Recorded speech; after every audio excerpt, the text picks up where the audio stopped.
Well, hello. It's time for a. Oh my god.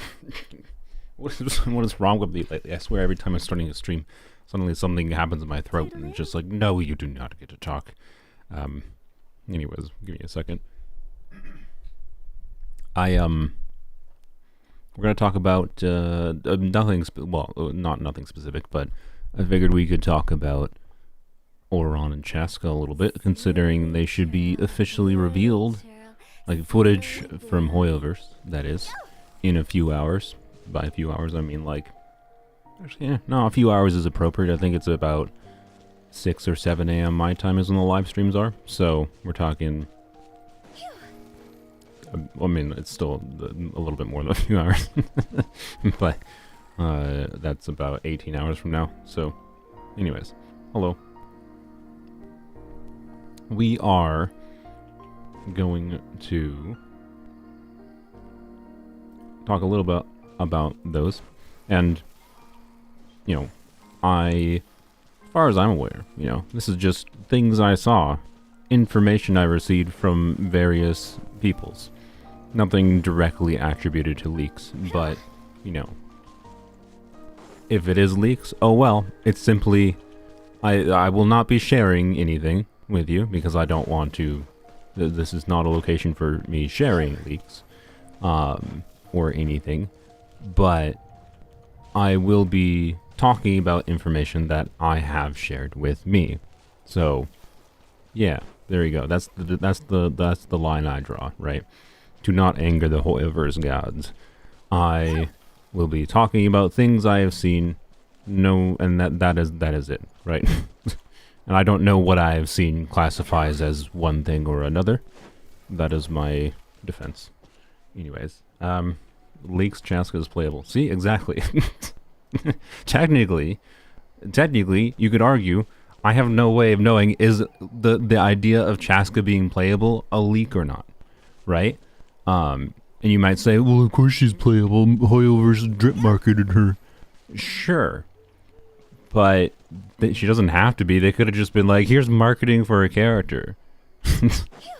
All they do is they do drip marketing. They have a bunch of fluff around with it. They don't actually confirm that the character is playable in the drip marketing. So, like, technically, yeah, they also drip marketed Dane's Life, right? And Dane's Life is, like, not a playable character. So, exactly. Perfect, Cilion. Thank you. Leaks Chasca is playable. That's why, like, the distinction of it being leaks or not is pointless. I'm just talking about information I know. That is all it's going to be. So, disclaimer, I might have things wrong, either because things that I have seen may change, or because I just oopsie doopsied, because I do be a human. And believe it or not, humans do make mistakes. On occasion. And sometimes. Nope, don't do that. Had to stop myself from that joke. It's a joke I really want to make, but I should not do it. I really want to do it. Oh, I really want to. No, we're not doing that. That's a joke that's saved for the end of the stream, not the beginning of the stream. And I'm probably gonna forget it by the end of the stream. Anyways, other than talking about that stuff, we're just gonna be doing normal Genshin thingies. I think the event, the one event is over. There's not a lot to do in the game right now, is there? Yeah, if you've done all the Natland. I mean, to be clear, I have plenty of things I could do. But, well, I don't know. I'm actually kind of interested in maybe trying to get some standard wishes, since I am close to pity. It would be nice to, like I'll be able to get to pity next patch for sure, with like the battle pass and then standard wishes from the Tablet of Toma. But wait, what? Oh, this is polearms only. Okay. No, that explains it. Well, yeah, on polearms only, actually, I do, at least on polearms only. We can probably do some on both, but I mean, this is the main thing to muck about with as far as combat in the game goes right now. This is I mean, as annoying as some of these enemies are, this is still a lot more fun to play right now than I'd say the current Abyss is. The current Abyss is just kind of really boring in my opinion. I think it's one of the worst Abysses they've had lately, other than the first chamber. The first chamber is fun because the Consecrated Beast can be fun, but everything else about this current Abyss is very boring. So, anyways. I did not claim my dailies or anything. Bam. Success. I learned how to be a Genshin player. 90% of Genshin gameplay right there.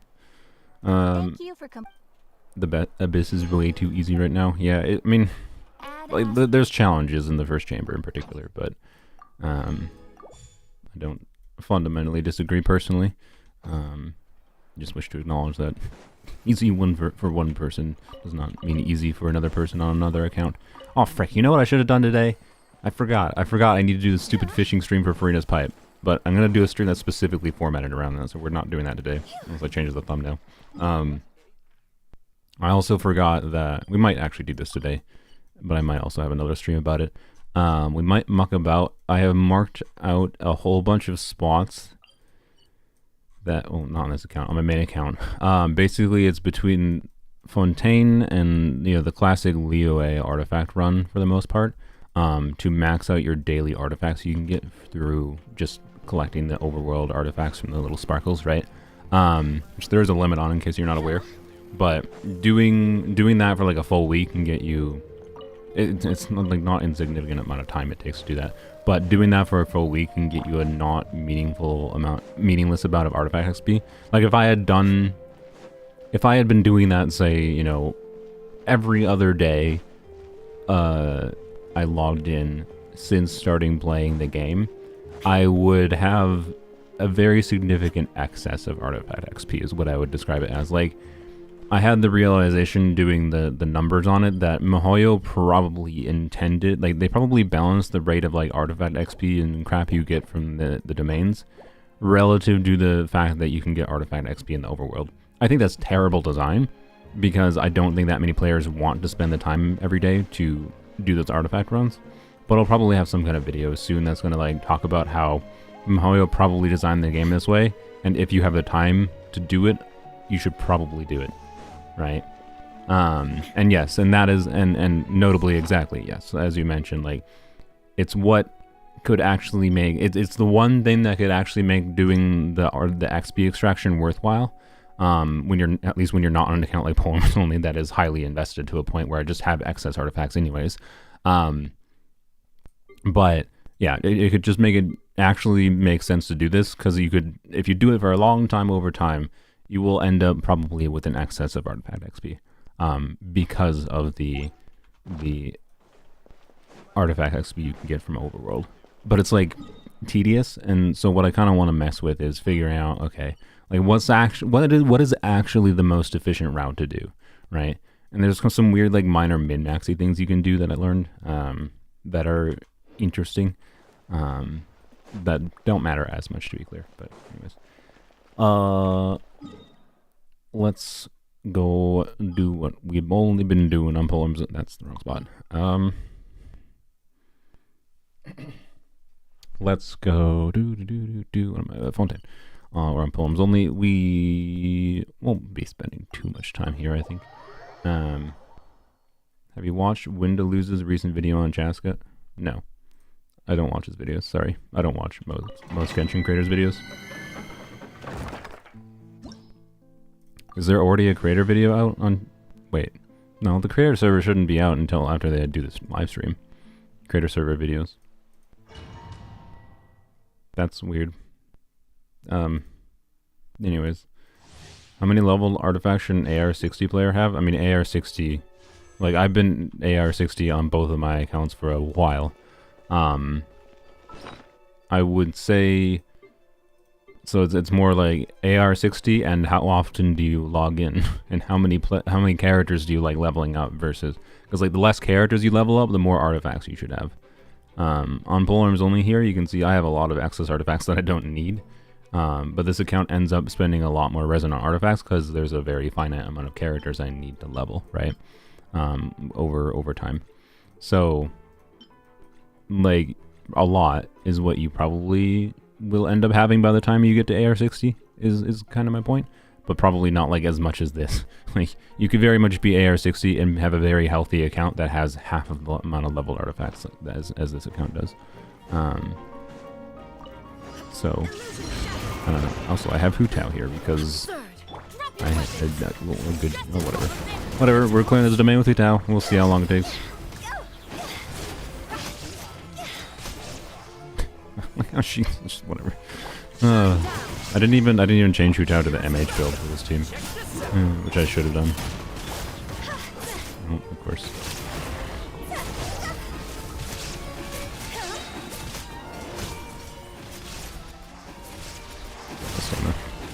It's been a while since I played Hu Tao. Wow. It's fine. Hu Tao's on banner. We gotta give Hu Tao some love. Yep. Oh, he deleted it, LMAO? Oh. I wonder if that means... So he probably derped and posted, like... I'll be honest, that dude does not seem to have... I don't know, you know what, it's probably... He probably has someone else that uploads and posts for him. That's probably what it is. Can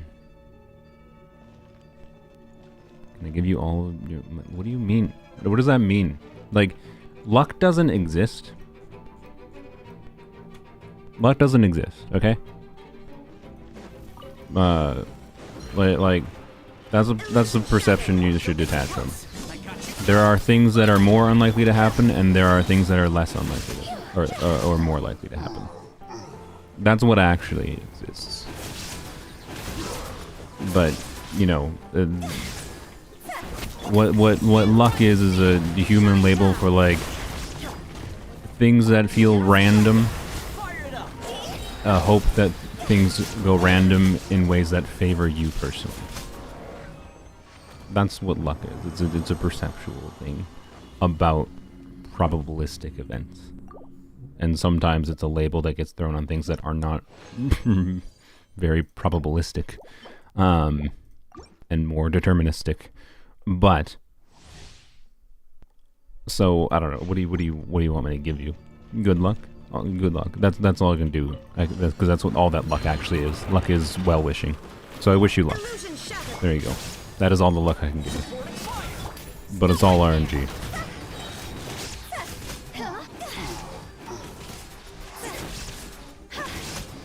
Anyways, Ororon C6 good.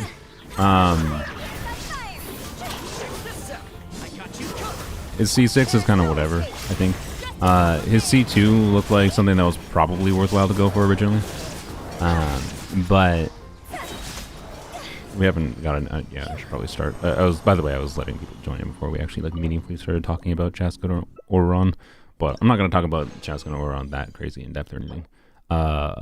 Man, if that was attack percent, I'm still going to level it, obviously, but I have a woeful lack of getting good feathers on polearms only, actually.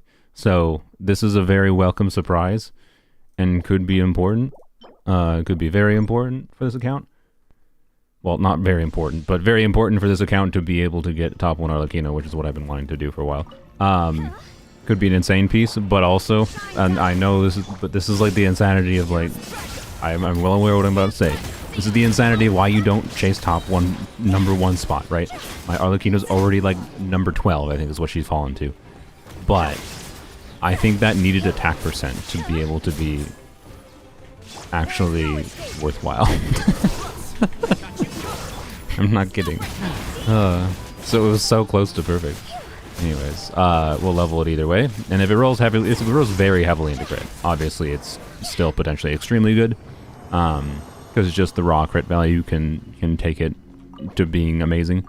But attack percent really helps actually make it valuable regardless of rolling like entirely into crit kind of thing. So like if the ER was attack percent there, that's what it really would have taken. But let's see. We'll see.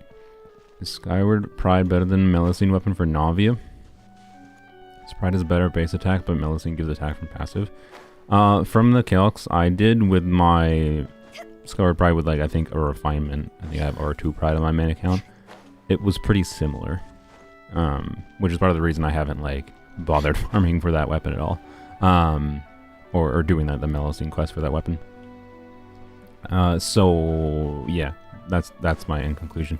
But I think it will depend a little bit on other factors like Are you using Bennett with her or not? I think my Kelks was actually without, or was it with Bennett? I don't remember. I don't remember if it was with or without Bennett, but I think the attack percent from the Mallow Seed weapon has a little bit lower relative value with Bennett, right? Is notably what it is, and that can make Scour Pride, I think, compete with it more. So it's relatively similar, but not.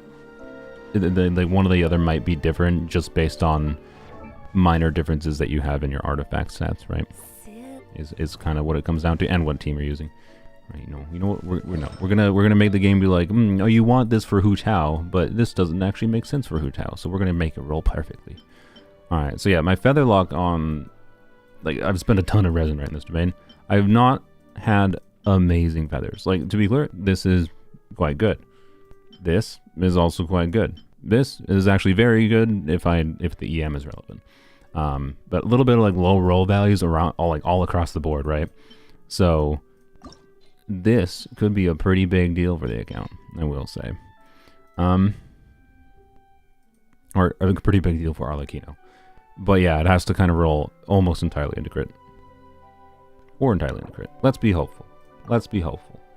Let's get all the crit rolls. I could use that. That would be a nice little uplift for the day. I mean, it's not bad, but it's weird.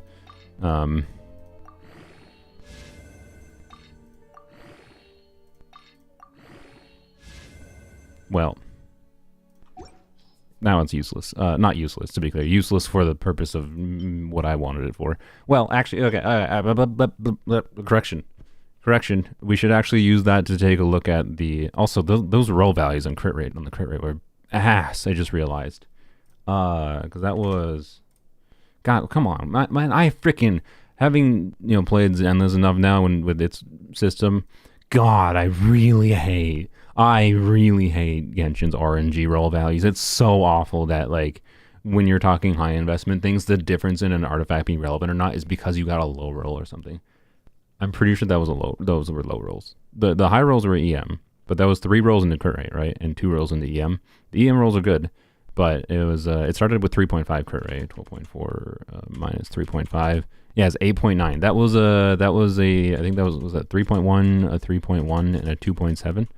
Yeah, that was triple low rolls, and one of them was a min roll into crit rate. Like, come on, right? Like, and that's what actually sucks. It's not one min roll matters. It's when you get 3 low rolls. It's so god awful.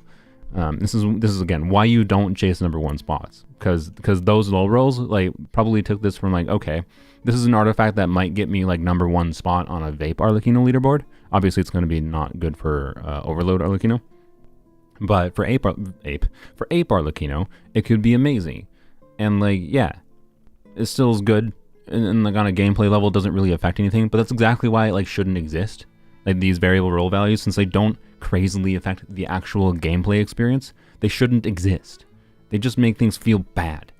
There's like so little benefit to them, other than the minor ass dopamine you get when you get a bunch of higher roll values. But it's far outweighed by how shitty it feels when you get like that happening.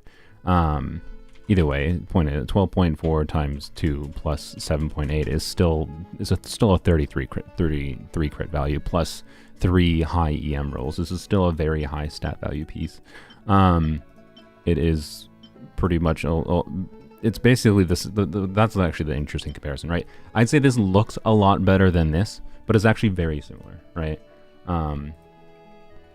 That's just because like 24.9 crit damage looks ugly for whatever reason, and then the EM values are a little bit less, but right. But this is 7 plus 24.9. Like this is barely worse, right? So, anyways, this is still better because of the higher roll values, but not much. Anyways, it's worth taking a peek with that quick still for Arlecchino.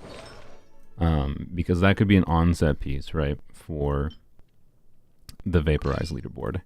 Now, I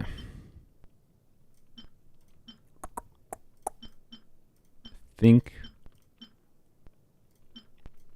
we do that. And then the question is, do we EM timepiece? Because I have this in particular. That doesn't look as good as I thought it would be. I don't think Arlecchino on the vape leaderboards usually uses EM timepiece. Let me double check though. I could be wrong. Give me a second while I open up Akasha. It's been a while since I looked at the vaporized leaderboards. Give me a second. Oh no, she dropped to number 13. Oh no. We'll get to talking about Ororon and Chasca more in depth here in a little bit. We'll just put it like that. So, well, we'll just do it like that. Hopefully it'll be mostly visible without me having to stare at it. Okay, Arlecchino. So this is the current build that was as high ranked as I could possibly get it. For the overload leaderboard, which is what I prefer to configure on anyways, but I am happy stopping farming this set when I get to when I get to the point of having a number 1 in any leaderboard. Because then I can be like, haha, I have number 1 Arlecchino, and then just stop caring about it. But I want to go to the leaderboards themselves. So yeah, let's go to Vaporize combo damage with her signature weapon, and let's look for a second what people are running. What team is this? Arlecchino, Kazuha, Bennett. Okay. C0 Arlecchino, Yelan, C0 R1. I really hate that Akasha leaderboards always like do C0 R1 Kazuha. Why? Stop. No, like Freedom Sworn is not a good weapon, and people should not pull for it. And I feel like them including Freedom Sworn in calculations for all these stupid leaderboards might make some people think they should get Freedom Sworn. Anyways, so, how much does Caesar buff Eula? Probably 0, considering she's not in the same game. Caesar, Bennett, yeah, whatever. Okay. So, all normal things other than the Freedom Sworn being stupid. They are running an EM timepiece, which is interesting. What do I have on my, like, when the team is actually active?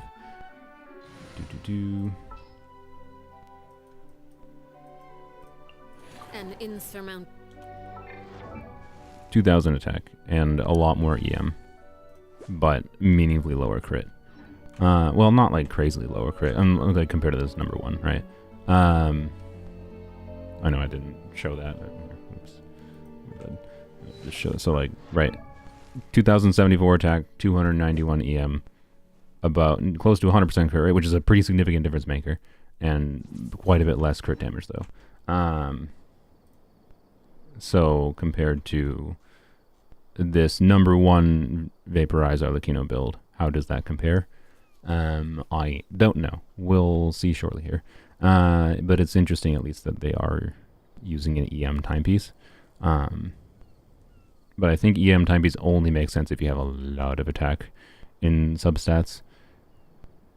Screw this person for having this goblet, by the way. Yeah. Anyways, I have not decided yet whether or not I should spend the elixirs next patch on a goblet again or on a timepiece. I feel like if I want to get number 1, I have to risk for a goblet again, even though I already have like a way more than good enough goblet. It's just, ugh. That's all.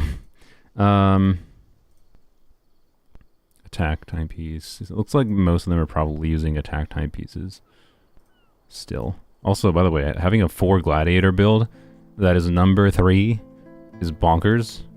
But anyways, does this build have an attack goblet? Wow.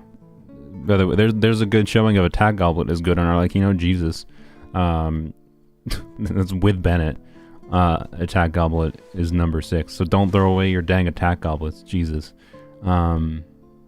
Speaking of, I guess I should take a peek at what I could do for an attack goblet, because I know I don't have, I have that, which is like not bad, but I don't think it's good enough.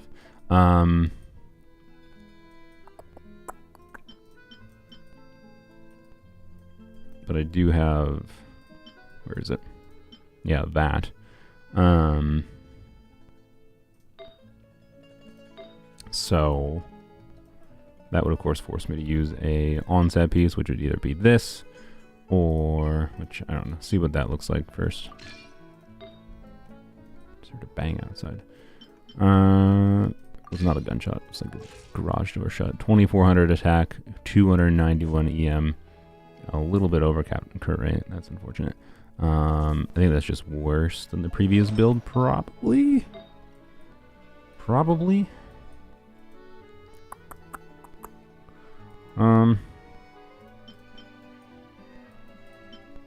What about an attack piece? That. God, why? Me. Too much crit rate. Why did I have to get all the crit rate rolls? God, kill me. Oh man. I need more crit damage rolls on my artifacts. But like, this is losing too much crit rate. I just, ugh.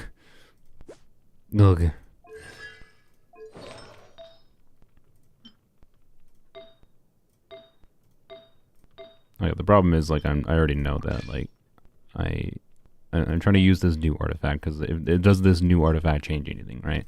Because I can tell you with that old artifact, it didn't really, I didn't really have a good way to do anything with it.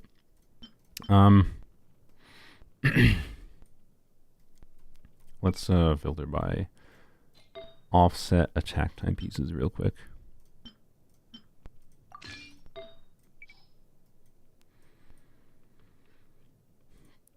Don't look at main stats, look at distribution. I was. I was. Check what the game says to look at her. Yeah, probably, yeah. Duh. Like, you should use attack percent on her, don't use EM. It's just EM is potentially worth considering if you are using a vaporized build, but it's not necessarily going to make sense for most people. It's much more statistically likely that you're going to use an attack time piece even for vaporize. Hence why we need to look at our attack pieces. I don't actually have that great of options for timepieces in general on this account. I just haven't gotten that lucky with them. That's interesting. Like,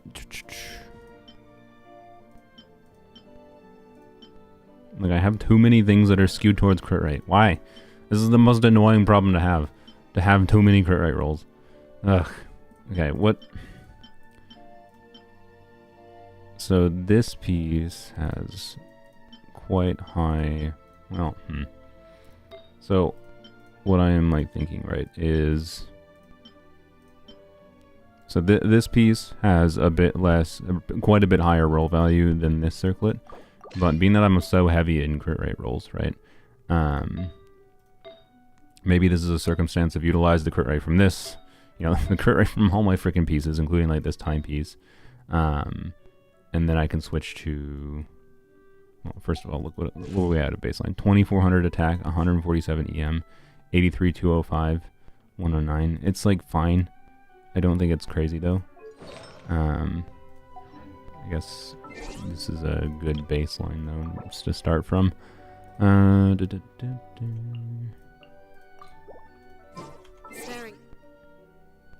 the way, the YouTube chat is completely breaking. This is not what I intended to do at the start of the stream. We'll get on to other things shortly. Stats what are looking to want for overload, crit, and attack. Like, put some crit on her, and then attack is a bonus. Like, attack pyro or attack goblet, and then crit damage. Like, she's an extremely simple character to build, very traditional, and she wants all the crit, generally speaking. But attack still does meaningful things for her, so like don't forget that, and that's literally all it is. And then EM is obviously relevant for the vaporize or melt context. So the two things anyway, but the two things we had to look at with this I don't know. This is already a much lower crit than I actually expected switching to the crit damage cyclet. So I don't think it actually is really better. I know she's on 5-piece right now, by the way. I do understand that. But yeah, it would either be like switch to this piece, right, which has obviously a tiny bit higher crit value, or switch to a different goblet, right? Which, let's see. Yeah, that's what I thought it looked like.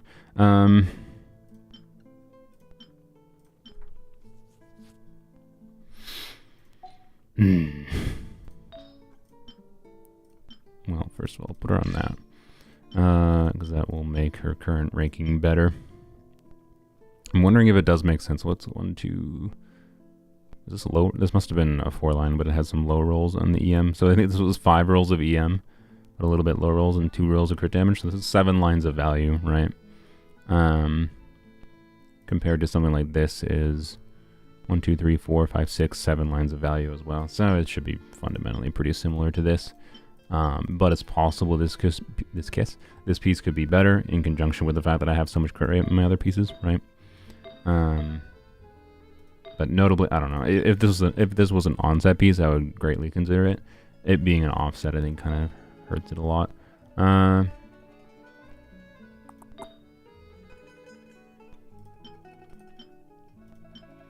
that, of course, would be switching back to the other crit rate circuit. Yeah, I don't know. We'll see what this one ranks at, because it probably is going to be fairly highly ranked.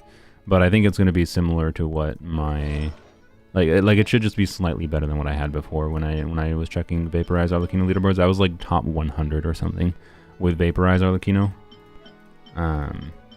Which yeah, and it was just an effect of like slightly lower roll values and not having the right exact combination artifacts. And this technically gives me slightly more flexibility, but it doesn't like fix anything. I don't know, I could be wrong. That slight bit more of EM and whatever that new feather just got me might be a lot better. So, yeah. Let's see if it updated it, but it might have the wrong artifact. Refresh. Still says overload. This is the same as before, isn't it? Yeah, it hasn't updated yet. That's fine. Okay. We'll go muck about with something while we wait for it. Crit damage circlets are allergic to you on Obsidian. Still got a good Shalonen one. Yep. Are you more willing to pull Chasca or Ororon or both? I want Ororon more right now. So, yeah, I guess we'll start talking about those, which is what this stream was originally centralized around. What I like about Ororon. So, I guess we should just, on a very simple level, describe what his kit is. Ororon can use the Natlan off-field set, right? This isn't just this set, right? Notably, is not just a set you only put on units that don't do any damage. That's how they've currently made it. Basically, is it's only being used to its full potential. To be clear, you could use it as on non-Natlan units for the 12% bonus. So Ororon can use this set to its full potential, and he's an off-fielder. Right, and the equipping character can trigger this effect while off-field. Sick. So he does off-field electro damage, and he does a decent amount of electro application. So there are very well teams where essentially he will be able to trigger, not only with how his kit works. By the way, you have to use Hydra with him because he's electro charge focused, but he doesn't have like a Chevreuse passive where you have to do only Hydro and electro or anything. So notably, you can bring Dendro into the mix. And recently, I think they did a change that, from my perception, was primarily focused on making Dendro teams a little bit worse with him, which I think is really stupid, because I don't think he was overpowered before. I don't think he's stupid strong. But I like that they're releasing an off-fielder, a 4-star off-fielder, that doesn't seem like he's trash at C0. So when you trigger reactions, though, with him, right, you will, and I think he's got the right balance where it should be basically brainless to trigger reactions with him with whatever elements you got. But notably, you should basically always be getting a Hydro and Electro, 40% Hydro and Electro damage bonus, right? with Ororon. But you will also probably, if you bring in Dendro, you'd also probably be able to get a Dendro damage bonus, right? That one might be a little bit harder and more inconsistent to get and might require doing a more specific rotation. But it's very possible that, and like in the context of Chasca teams as well, you can probably, you can do like Bennett, Farina, Ororon together with Chasca, and he'll be able to give Chasca 40% Pyro, Hydro, and Electro damage bonus. So that's damage bonus for all of the elemental damage she's dealing. We'll get into her in a little bit, obviously. But, like, Ororon can potentially buff 3 different elements of damage relatively easily. Two basically guaranteed by just doing a Hydro and Electro in a team. And then the third one is a little bit more, like, might take a little bit more of a specific rotation, but still shouldn't be that hard to get the damage bonus for, right? So him being able to use this set for buffing and have his own damage potential, which is not nothing. It's not insane. It will have the highest value by far in AoE situations. But it's still not bad from what I can tell. And that's a good thing. Because, wow, a C0 Forcer that seems usable. The weird thing about him is his main place in the game is kind of odd due to the fact that, fish exists. Notably, to be clear, he can be played with Fischl, which is always an important distinction. But as a Fischl replacement, he is like maybe an alternative in specific teams, but probably not better in most of them most of the time, is my overall vibe. But that will change on a given situation. But either way, like a new 4-star, having some situations where you could conceive of replacing Fischl with him means he should be pretty decent, right? I think most of the time though, like if you already have a built Fischl, a built invested Fischl, how much of an improvement is Ororon going to be to Electrocharge teams is probably the main, because he's made mostly to fit into Electrocharge teams, so doing Hydro and Electro together, right? What exactly is his place in that context over Fischl? What advantages does he have? I think they're limited enough that most people will be completely fine just never touching Ororon and just using Fischl, right?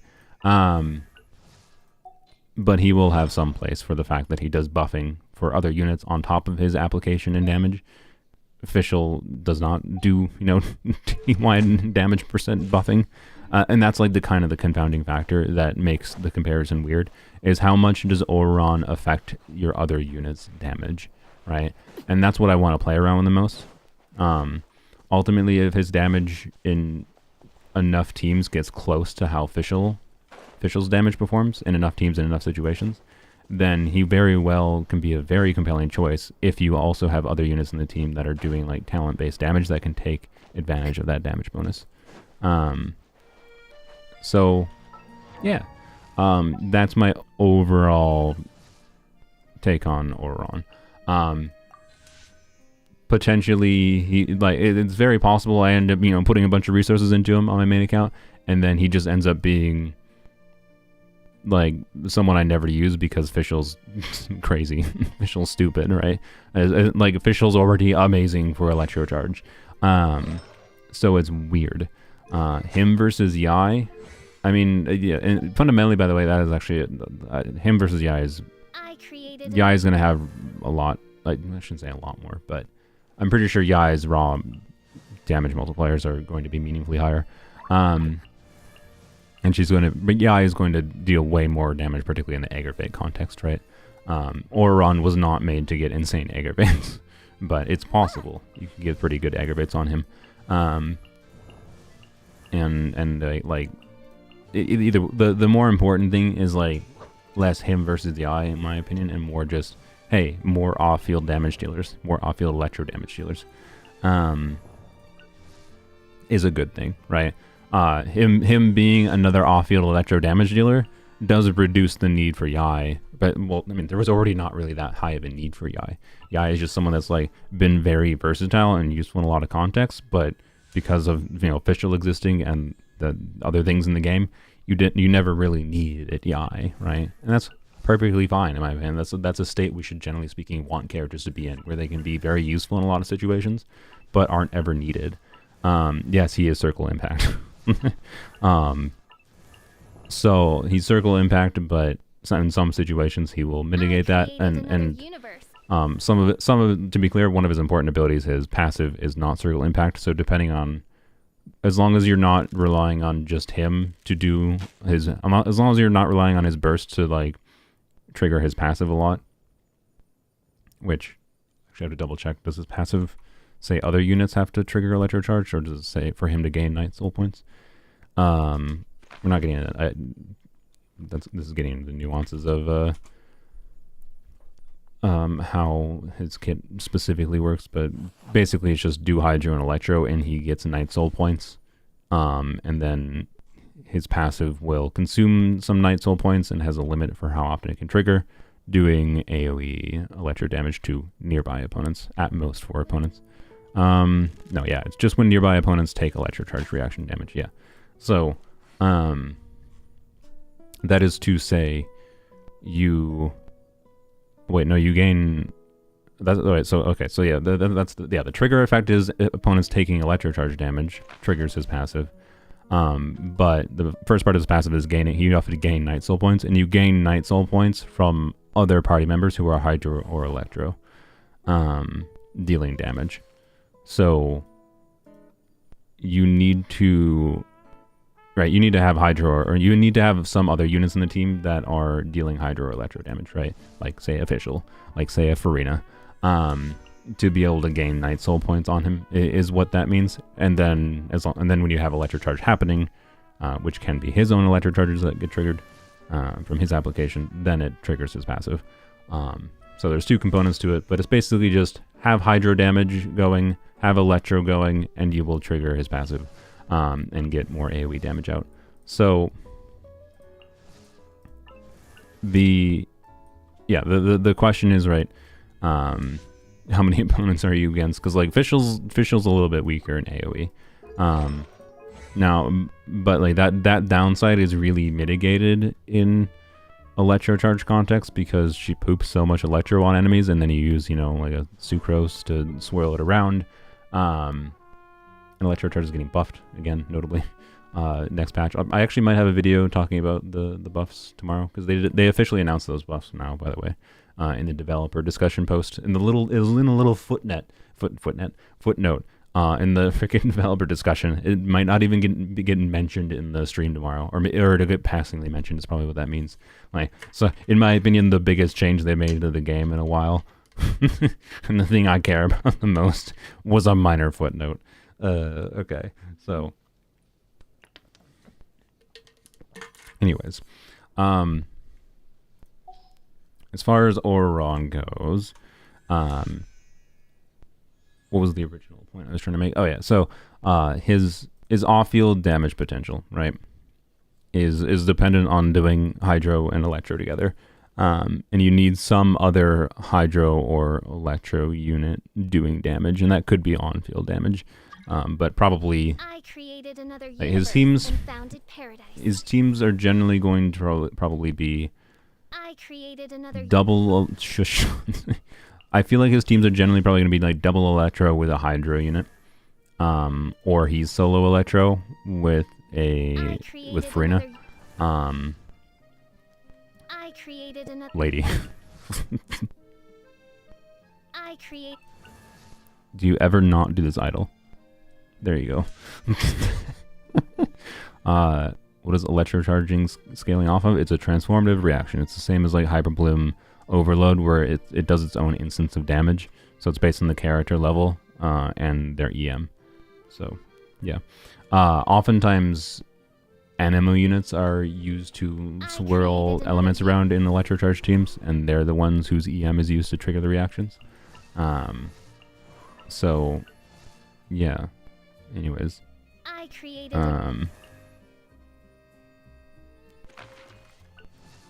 think, I don't know. It's really hard to evaluate, because it's a problem of evaluating how relevant his damage bonus is to different teammates, right?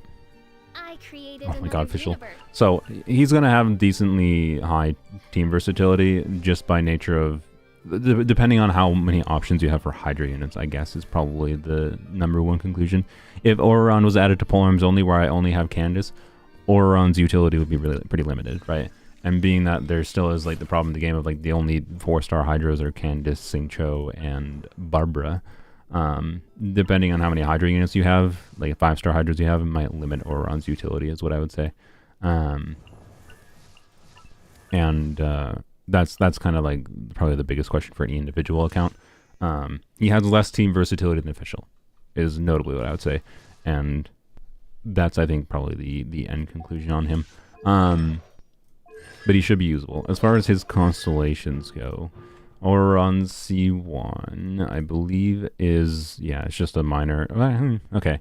Actually C1 might be his best constellation now. I would have said it used to be a C2.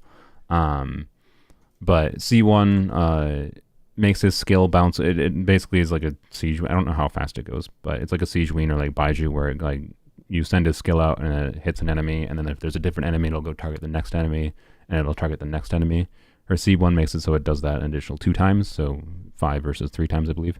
And then it also applies an effect to those enemies for 12 seconds, which makes them take 50% increased damage from his passive damage. And his passive damage is 160% of his attack to at most 4 opponents, and that always applies Electro, which means that it can always trigger an Aggravate. That's pretty important. By the way, he is attack percent ascending, which is, in my opinion, but he is an off-fielder. Hopefully, we'll see. He also doesn't have that high a base attack, so this is the typical thing they did. That this is what annoys me with 4-stars, is they just like give them annoyingly low base stats. So like this dude having has low base attack as he is, and then having attack percent ascension, in my opinion, basically makes it so that he doesn't have an ascension stat. I really hate when they do that. So anyways, bye.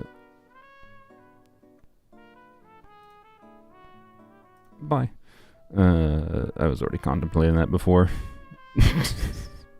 Congrats, you earned it. They were just ticking me off in chat. Sorry. You did it like 3 times in a row.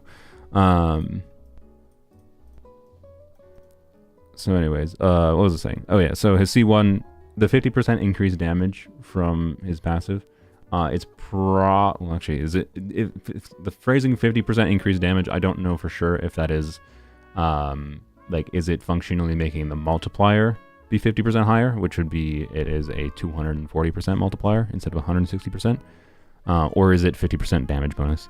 Mihoyo was not 100% consistent with the verbiage on that and how that works, so I don't know. That could be more meaningful than his C2. His C2 originally gave him up to 60% electro damage bonus.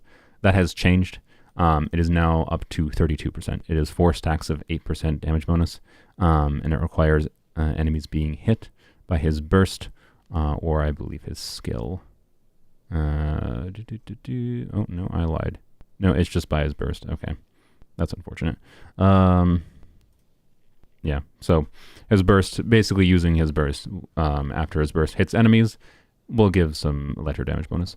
And then C3 is burst level up, C5 is skill level up, C4 is his burst rotates faster. I don't really think that matters. Generally, I don't think it's a meaningful DPS increase. And then he restores 8 energy after using his burst as well. And then C6 is your active character. Only the active character, not a team attack buff. Your active character gets a maximum of 3 stacks of an attack percent buff, triggered by triggering his passive. So that would take 6 seconds of build-up time. So after 6 seconds, you get a 30% attack boost. And then additionally, when you use his burst, you will trigger an instance of the... Oh, sorry, it will take 4 seconds. I forgot about this. When you use his burst, you will trigger a effect equivalent to his passive, dealing 200% of its original damage. So, yeah, his C6 is not bad, but like I do not think this is a C6 worth getting your concern being concerned with chasing. Why do you sound like you've been smoking for 6 years? Because you have a weird perception in your head about people with deep voices? And, like, I don't know. So, why do I sound like that I've been smoking for 6 years is a perception problem that you have. Because I haven't been smoking for 6 years. I don't partake in the consumption of things.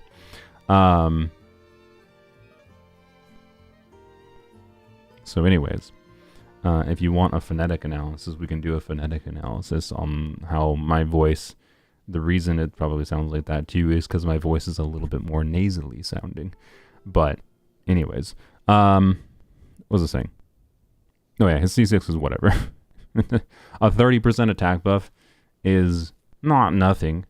Like, it's a DPS increase to your on-fielder, but it, like, it feels like the intention for that is just like, hey, you wailed on Chasca's, like, by the way, I think he's going to be on Chasca's banner. I'd be surprised if he wasn't on Chasca's banner, but we'll see. The recent change to his passive not being able to build Night Soul from Chasca's damage and instead relying on off-field other Electro or Hydro units specifically being able to trigger, no longer can Chasca trigger it, is a little bit weird. It's not that significant of a nerf, to be clear, I don't think. I think people are overestimating how much of a change it would do. I haven't done the math myself, to be clear. I'm just intuiting based on, like, thinking about the team's damage profile, and how really all it does is slightly reduce Ororon's damage contribution in a Chasca team. It doesn't fundamentally matter that much. But anyways, with the change to his passive, that maybe slightly indicates that maybe their intention is not for Ororon to be used with Chasca. But I very, very much think that the intention is for you to use Ororon with Chasca. As he is a component of one of her more compelling teams. Although all of her compelling teams are Farina Bennett. So he's just like one of the most compelling 4-slot units. Like all of Chasca's, this is the main problem with Chasca's kit, right? In my opinion, the end result is that the main problem with Chasca's kit is that all of her compelling teams, like, she can do good amounts of damage, but they're basically all Farina Bennett teams. And then you have a flex slot. And that's extremely lame because she has a very, very cool concept going on, but then the end result of how they implemented her kit just pushes you towards Farina Bennett. And that's so goddamn lame. So, anyways.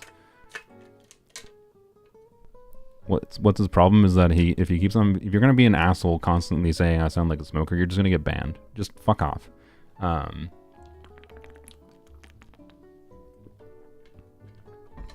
You can say it once, but when I tell you to fuck off before, which yes is what I was saying before, and then you still don't want to fuck off, then I'm gonna get you to fuck off manually. You can still watch my streams.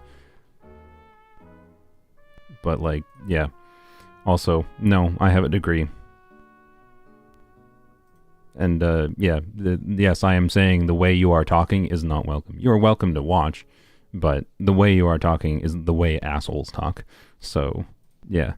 Anyways. You are not welcome to chat here. You're welcome to watch and not chat. Unless you decide to take this warning. So yeah, his C1 and C2 I think are most relevant, which is good. The C4 maybe, I don't know exactly what his energy needs look like. He does have an interesting thing I didn't talk about. His second passive, when a nearby party member hits an opponent with normal charge or blending attacks, that character, so this is the active character, will restore 3 energy. So he has a weird energy refunding constellation, or not constellation, passive. So this is in his C0 kit. And then when he is off field, he also restores energy. So he has a 60 burst cost. And I think he generates 3 particles, if I recall, on his skill. And it's a once per rotation skill, by the way, just in case it wasn't obvious. So 3 particles is not a lot, but the artifact set refunds 6 flat energy. His own kit refunds 9 flat energy, basically. As long as you're doing normal charged or plunging attacks with your on-field character. But generally speaking, that should be the case. So, that is 15 energy total, which means his functional energy cost is actually 45. And his energy needs are not going to be 0 for sure. And bursting and particularly in situations when he is solo Electro, bursting consistently will be important. But how problematic is it, or how required is it, I should say, is depends on the team. If you're doing like full Electro charge teams, not Chasca teams where he's solo Electro kind of thing, then I don't even think you necessarily need to burst every rotation. But anyway, the point is he refunds a little bit of energy to the on-fielder, which is cool. A flat more ways to get energy in the game is good. His own energy needs shouldn't be insane, but how important they are will depend. So, thanks, Sylveon. I don't even know what this said. They got their warning, but yeah.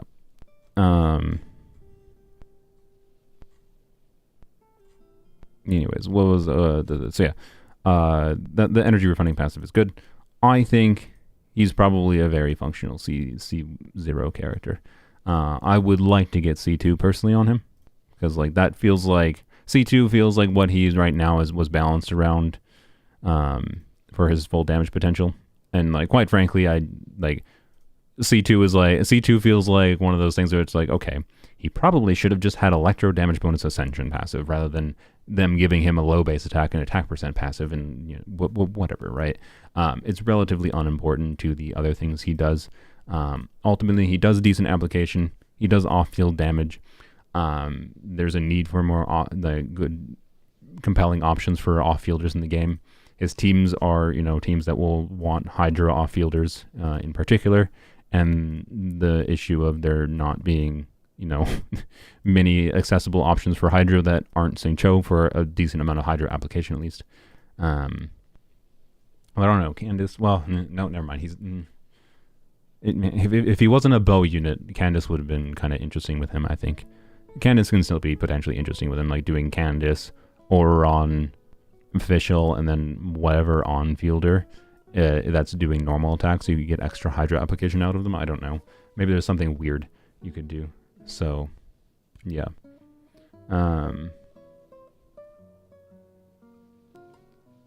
Yeah. I like Ororon. I think his exploration ability is very whatever. He like jumps up in the like it will be like useful, but I think it's honestly only going to be useful inside of Natlan because of the fact that you can like jump up in the air and like switch to whatever else, because you like jump up in the air, grab onto a wall higher than you normally would have been able to, and then you can like switch to Kachina or Shalonen on the wall. But outside of Natlan, I think it's kind of garbage. And then not too surprising, they're not giving the 4-star the compelling exploration ability. Crazy. Oh well, it's fine. Not the end of the world. Oh yeah, by the way, there is that aspect, like again with the Natlan thing, the Natlan like auto switch thing. When you're in the air, I believe you can do the Natlan switch to Chasca. So like you could do his skill, jump up in the air, so jump up in the air with him, and then auto switch to do the switch mechanic to Chasca, who can then start flying immediately. But yeah,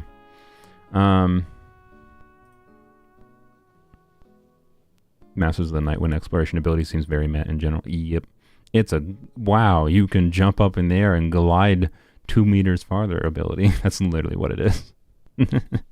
It's extremely meh, but it's fine. His ult kit is interesting. I think this is the most interesting character they've released in Natlan so far. Quite frankly, the fact that I can't place a good gauge on where he uniquely fits, I think shows how he's probably actually decently well balanced. And he's a 4-star unit, right? All the other on-fielders have been the same gimmick, and this includes Chasca.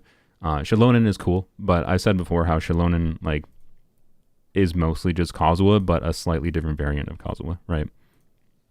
who has some advantages in some situations and some disadvantages in some situations. But for the most part, she's like very, very simple because she's exactly the same as what we already had in the game. And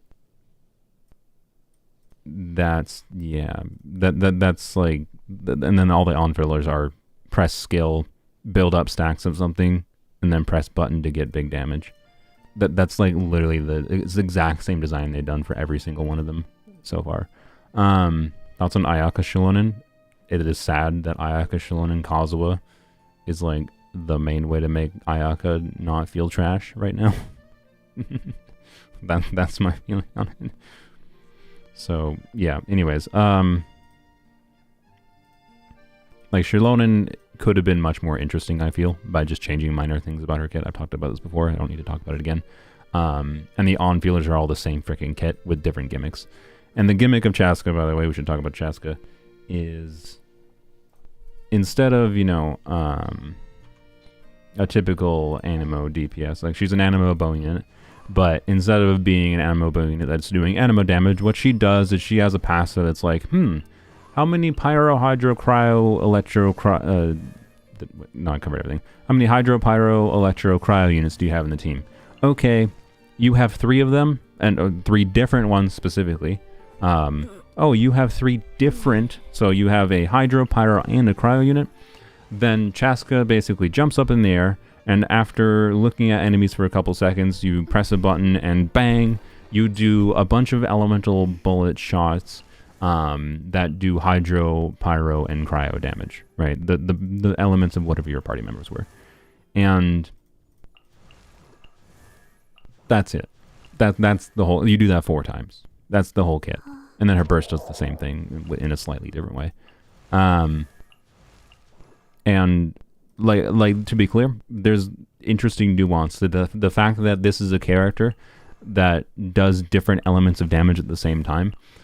She could trigger a bunch of different reactions potentially, except her application is weird. And the short answer is that she doesn't actually trigger that many reactions. And the reason for that is like so if you are doing a right, let's assume you're doing like for one of her good teams. So that'd be Bennett, Farina, and then like Layla is one of her good teams, for example. By the way, how she's kind of like Wanderer, where she jumps up in the air. She has some interruption resistance, unlike Wanderer, but it's possible she still will want to shield her, so that might skew her towards like a Layla team versus an Ororon team. I don't know. That's a little bit of an unknown factor right now, how much that will be relevant against different enemies that are more likely to knock her out of the air.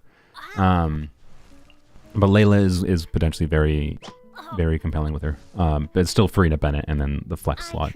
And you want to have 3 different elements basically now. The only other compelling alternative is like you can do 2 element teams, but they're like 2 pyros and a hydro, or 2 hydros and a pyro, 2 whatever, right? You get the point. But they all will probably be quite a bit worse. Like she has the facade of it feels like she should be able to like be thrown in together with any kind of mix of units, but ultimately she's not going to perform very well without like the buffers. And that's like right now that's Bennett and Farina. So anyways, let's assume Bennett, Farina, and Layla. What she will do at C0 is she will do 4 total shots. But each one of her shots has like 4 bullets in her like big revolver gun. And she does this from the air. She rides on the gun like it's a broomstick. It's a giant gun. And she does bang, and she shoots like if you have that Bennett, Farina, Layla, stop getting bonked. You will have 4 bullets that are 1 will be pyro, 1 will be hydro, 1 will be cryo, and then the 4th one will be RNG. It will be RNG whether it's pyro, hydro, or cryo. And then what reaction she actually triggers is a bit of it depends, because also the order of those bullets, which affects I think the timing of when application happens. On top of like, plus she has eyes. Ugh. She's so whatever. Point is, you can't really control what reaction she's doing. Not generally speaking. So like she's weirdly variable. And if you watch any like Theory Crafted Worth Their Salt, they will mention how it's hard to calculate what she's doing because of potential inconsistencies in how she performs. Because of like inconsistencies in which reaction actually gets triggered. So, and to me, it's obvious that they did this. They did this way. Bennett, shush. They did this way in order to specifically try to make sure you didn't have meaningful control over things, because having meaningful control over what application she would do would make her a very strong character. Like she'd probably be too strong, to be clear, but doing it the way they have done it, in my opinion, makes her a boring character. Like she seems like she does something really, really flashy in vomiting a bunch of rainbow numbers at the same time, a bunch of times in a row with her gunshots. She looks visually very fun and unique, but then what's actually happening in game, I think, isn't that relevant. Like you could, I don't know. Anyways, her being Animo is still potentially important, by the way, because she does do Animo bullets. She will always get a swirl reaction, but like what other reaction she get will be inconsistent. And so like you basically are gonna build her for attack mostly, and like EM is like a semi-beneficial substat, but not something you would probably build towards. But I plan to make a video on her building full EM, and seeing how usable that is, and seeing how usable she is just as a weird unit transformative reaction driver. In different like non-optimal teams. If she ends up feeling much better than I expect, and those weird EM builds end up being more fun than I expect, in different teams, and like just different teams are fun enough and they're still able to clear content, then I think then I might change my tune a little bit, is what I will say. But right now I'm kind of frustrated with her design because it's fundamentally extremely cool that they're giving us a unit that can do different types of elemental damage. But it feels like they just really don't actually want us to give us the ability to actually control what she's doing, is what it feels like. So you have, so back to the you're doing Farina Bennett Layla, or Farina Bennett Ororon, right? She'll do 4 bullets per shot and 4 different shots at C0. And you'll have 1 pyro, 1 hydro, and then your cryo bullet. And then 1 other bullet, and the order of those actual bullets will be semi-randomized. And the so what and then her application timings all are kind of dependent on, I think, the bullet order, as well as just how many of a given bullet you have, being that you, generally speaking, you only have 1 bullet of a specific element type. The notable takeaway is that just because you have a pyro, hydro, and cryo bullet does not mean you're, like, every time you have a cryo, hydro, electro bullet, even though you're going to see the cryo, hydro, or electro on screen, you're not necessarily going to trigger a cryo, hydro, or pyro reaction, right? Like you will have a cryo bullet, you will have a pyro bullet, you will have a hydro bullet, but maybe you'll only trigger a vaporize. And maybe you will only trigger freeze. So that's kind of like what it is, right? So she's visually very flashy. Her exploration ability, she can fly in the air, basically very, very, very far in Natlan. And I think the way they implemented her flying ability is a lot better than what they did with Wander. It's relatively, outside of Natlan, it's relatively similar to Wander. I think she can go slightly farther and slightly higher than Wander, which you might be like, oh wow, that's rude to anyone who got Wander, except I'm pretty sure her, let me double check her skill cooldown. I'm pretty sure her skill cooldown is longer than Wander. So it makes sense that she goes farther and longer with a longer skill cooldown. So yeah, Wander has a 6-second skill cooldown. Her skill is 6.5 seconds. So literally, yeah, slightly longer skill cooldown, slightly farther. It's very similar though outside of Natlan. The bigger difference is probably just that you can control it more. So I do think it's better outside of Natlan. But also I think both of them, as far as overworld utility, suffer from the fact that they are, you have to build a team around them. And that hurts a bit, but yeah. Anyways, what the hell is chat talking about? Who is this?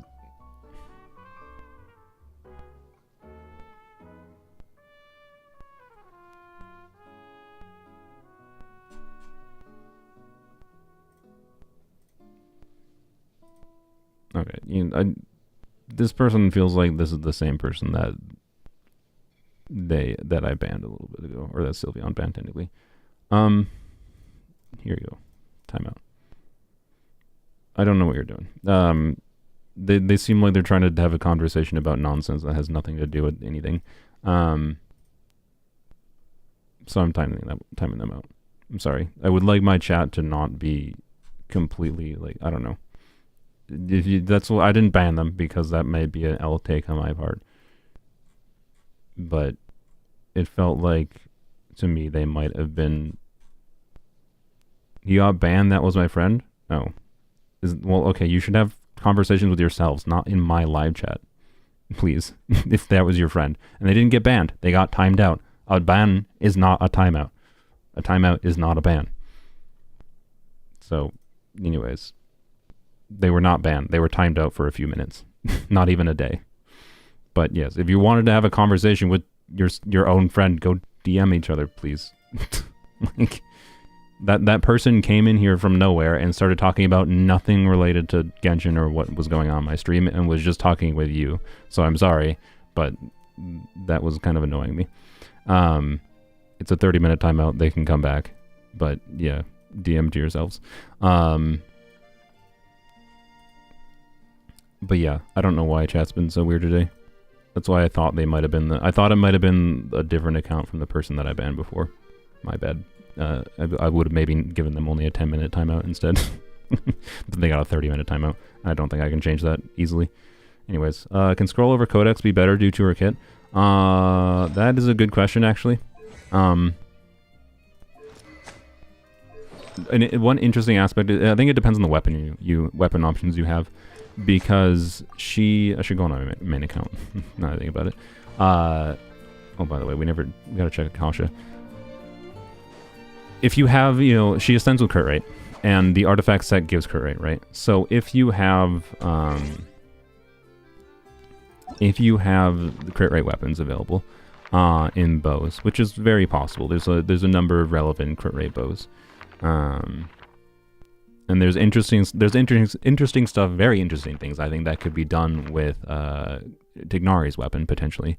But Tignari's weapon with the artifact set will make you, without any crit rate substats, will make you overcap crit rate by like 10%. So, like, what are the crit rate bows we have? And there's 2 battle pass crit rate bows, of course. And then we have Polar Star, and we have Hunter's Path, and Skyward Harp, right? Polar Star, I think, will make you, well, let me double check. I think Polar Star will make you basically be right at the crit rate limit, 33.1 plus 24.2 plus 40. Yeah, you'll be at 97% crit rate with Polar Star. Obviously, you'll have a little bit of room for crit rate substats with Skyward Harp. And then Hunter's Path will just make you be way overcapped. So as far as like ease of building goes, with the crit rate weapons, and this could apply, of course, to the Battle Pass weapons too, to some extent or another, depending on what your artifacts look like. The fact that she can I shouldn't say she can guarantee, like, she's not going to immediately guarantee getting all the damage bonus for her initial hits, right? Because she'd have to trigger a reaction first. But there is weird potential for her to be using the scroll artifact set. And if I wind up getting Chasca on my main account, I actually probably have I actually have the ability to do, like, Tignari's bow, right, which converts EM to charge attack damage bonus. All of her damage counts as charge attack damage. It converts EM to charge attack damage, like just increasing charge attack damage. So I could do something weird with my EM pieces that I got from the scroll set on Chasca, use Tignari's weapon, and still probably have a pretty dang good crit ratio going on. So yeah, it depends, I guess. If you have like a crit damage weapon available, though, you have Aqua, you have Linny's weapon, her signature weapon is crit damage substat. Probably use the Codex set, almost assuredly. The crit rate from Codex, and she's entirely on field, right, like, is almost assuredly going to make you deal a lot more damage than the damage bonus, particularly because, again, I think Ororon's going to be with Ororon is going to be released with her, I suspect. I'd be surprised if it wasn't the case. Yeah. Yeah, that's what I thought. See. I don't know, the vape leaderboards are so much harder. I don't, yeah. I don't know, I'll tweak something around quick, just in case I can do something better. But yeah. Will Almost Bow be okay? Unfortunately not. Almost Bow and, what's the other bow? Slingshot. Slingshot, both of them say like, oh, you know, charge attack damage. But their charge attack damage that's calculated based on fly time of arrows. And she does not have a, she's hit scan. She does not have a projectile that actually like fires in the actual game. So there's nothing for the game to actually calculate for arrow fly time, because there's no arrow, there's no projectiles that were sent out. It's just her gun looks at enemies. You look at enemies, they get targeted, and then they take damage. So like there's a visual bang animation from her gun that might make you think there's a projectile, but there's not actually a projectile. So that means Almost Bow and Slingshot's passive doesn't do anything, which is really unfortunate and really dickish in my opinion, particularly for Almost Bow, because Almost Bow would have been one of her best weapons probably. Well, not Almost Bow wants it to fly farther actually, so that's a little bit questionable. And then Slingshot was a little bit question mark because, you know, she doesn't want a low base attack weapon, but, you know, it would have been a very compelling free-to-play option for her. So them doing that, unfortunately, makes, like, Slingshot quite a lot worse and probably not really a relevant choice over craftable options, right? Like the craftable Natlan bow or the Fontaine bow even. So, yeah, it's unfortunate. But yeah, Almost Bow is probably not going to be very good on her.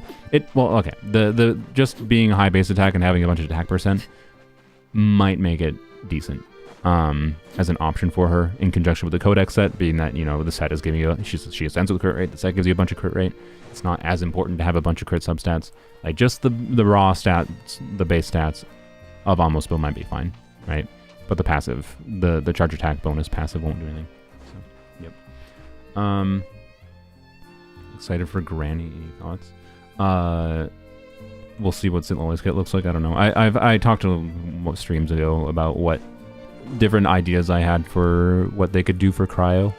I think there's a lot of different ideas they could go for with cryo. It's hard to be optimistic with how they've approached cryo though. So I don't know. Hopefully they do something interesting and don't just make her kit be, this is Layla, but 5-star, right? I really hope that's not the case. So. Will I mess around with the event? Yeah, probably. Is there anything else I can do real quick? Let's see. Do that.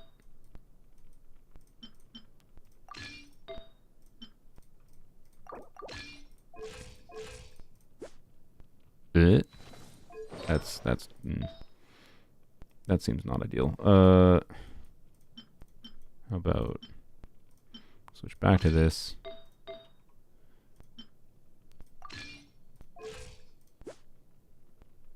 I don't know.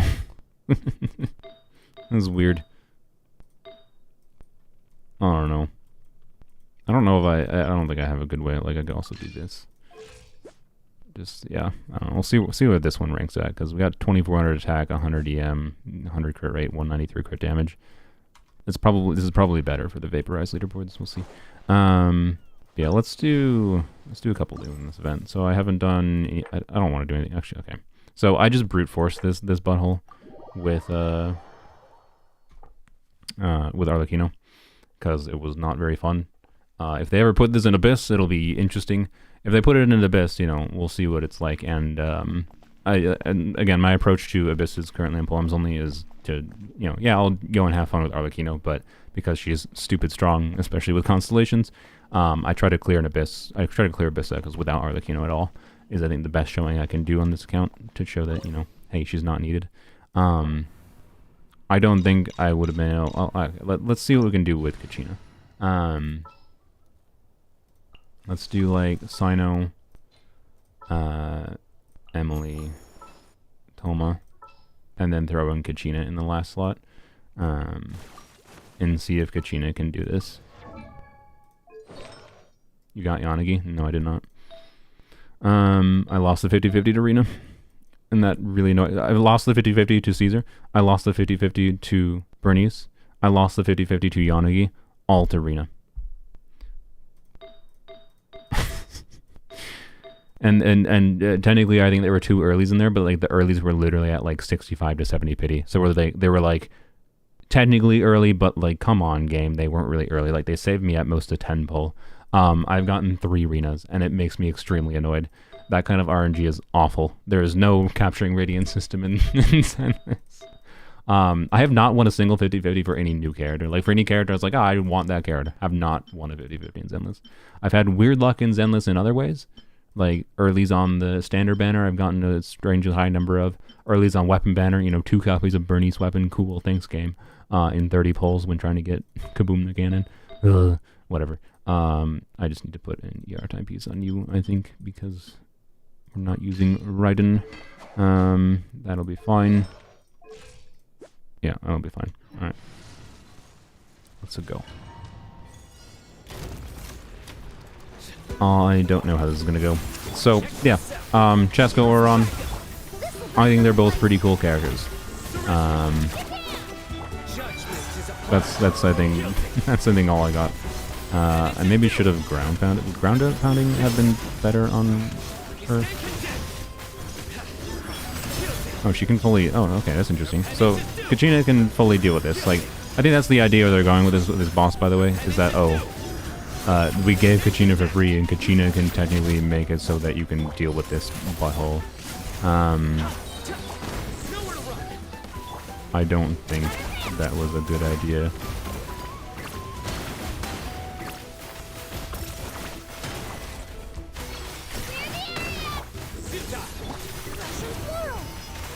But suffice to say, I think it shows that you can probably deal with this thing without Shalonen. But the thing basically being a Shalonen or Kachina check is really awful design in my opinion.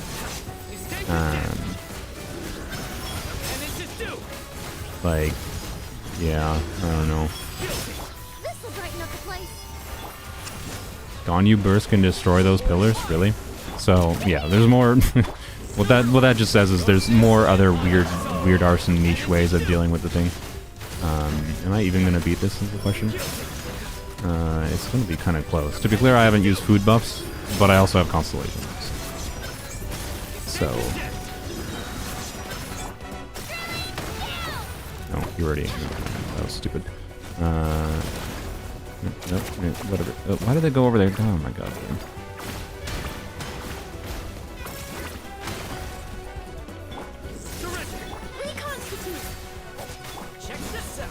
Please, have.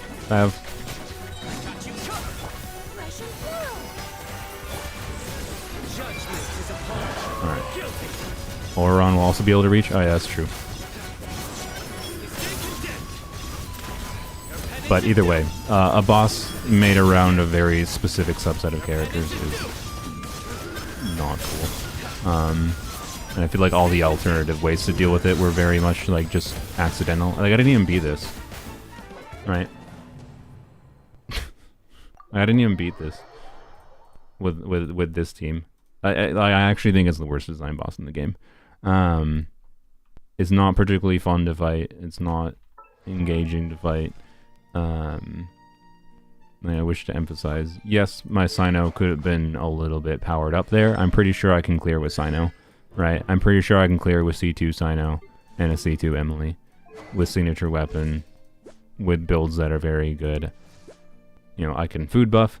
I can put Sino on a slightly stronger build. But like, for the investment I have, should it really be necessary to do that? That's kind of oof, in my opinion. Yeah, that's my feeling. So that's, yeah. The turtle is like, I also think not well designed, but it's unfortunate because there's one specific thing about the turtle, in my opinion, that kills the turtle. Yeah, I know it has 70% universal resistance, but the one thing that kills the turtle for me is its stupid spinny attack. All other mechanics this thing does, I think, are actually good. Well, the shield is whatever. The shield is just a shield mechanic. But here, I haven't actually fought it with Hu Tao yet. Let's try Hu Tao, Chivalrous, Toma, Raiden. This is going to be very reliant on Hu Tao's damage. Normally, if I was going to do a Hu Tao Chivalrous team, I would do Hu Tao, Chivalrous, Xiangling. Also, I could put Hu Tao on a stronger build because she can go on an MH build. But like this mechanic to start, you know, that scary high damage attack is, I think, a good thing. This.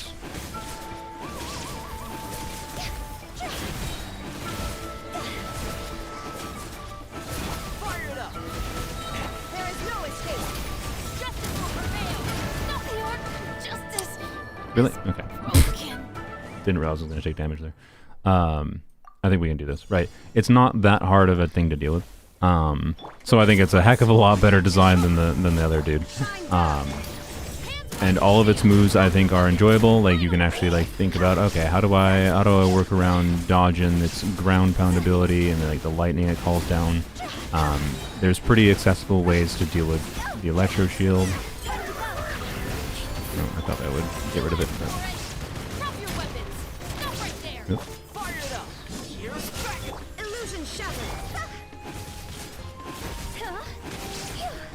Yeah, I could change Hu Tao's build and she could start getting like more like 60k in charge attack here, which is something I should do via that attack. Like, this is not very like dodgeable. Does a lot of damage, and is not super like it lasts too long. Like that one actually lasted, I think, relatively a short amount of time. I don't think it's particularly engaging, and it kind of kills it because like it mostly just felt like a mechanic that was like, okay, you get to wait and do nothing for several seconds. Like, oh, okay, like that's what this mechanic is.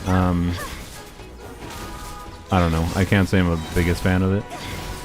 And I think it also probably gets its electro shield back too quickly, but that could be something that's specifically configured for this event. If they put this thing in Abyss, it might be a little bit different. Obviously, you can see it's a little bit hard to clear here. I am quite confident if I switch Hu Tao's... without using food buff, if I switch Hu Tao to a stronger build and put Xiangling in the team, which is going to make the team a lot more fragile. It'll be scary, but I don't know. Let's try it.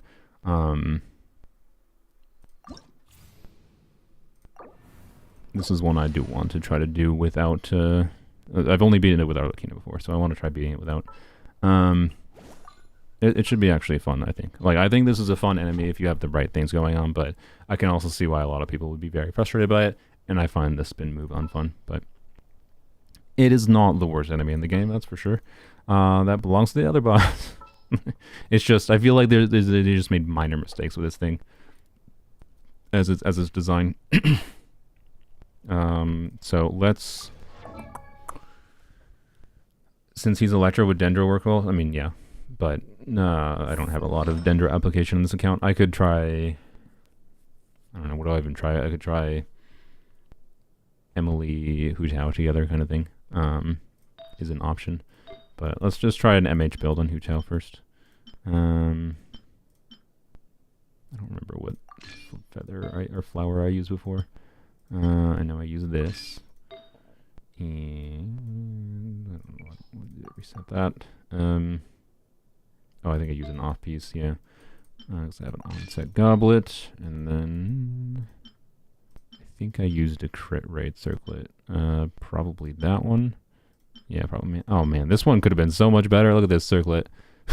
Crit damage, HP percent for Hu Tao, and it was a 4-line. It had 3 death rolls. Oh, oh man. Whatever. All right, and then HP. I think, yeah, there we go. That. So MH build. Yeah, there we go. Look at that. Look at them stats. Alright, sick. That I think seems good. I do having a little bit of ER here. Probably needed to heal up. High style. Style. Don't do it. Alright.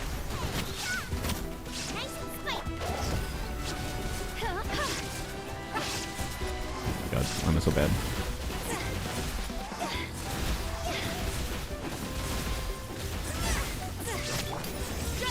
I just wasted that. Oh my god.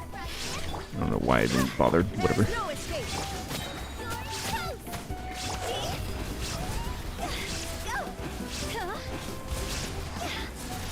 Oh boy. Oh boy. Yep. Yep. See? Don't. See, why does it last this long? It just shouldn't be a mechanic, honestly, in the boss, in my opinion. But. Oh god. Oh my god, I almost died.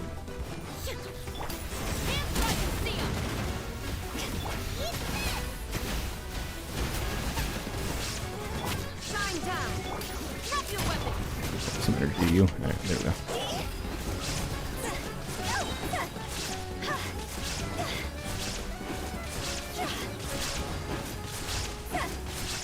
Frick you. Illusion shattered.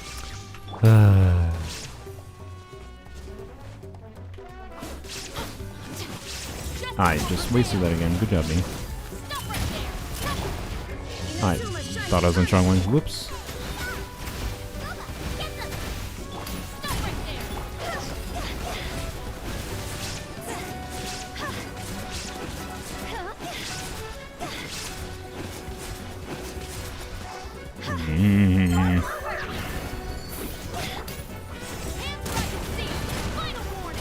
No. Okay, that's fine. It's fine. No, I think we can do this. Chef's healing is indeed working overtime. Oh boy. Oh boy.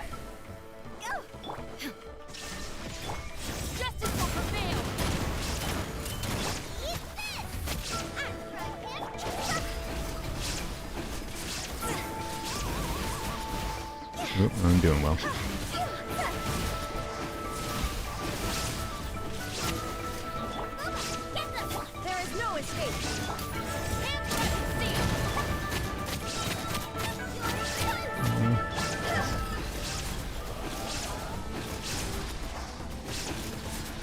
Yep. Stop spinning! Why does it? Do your shield.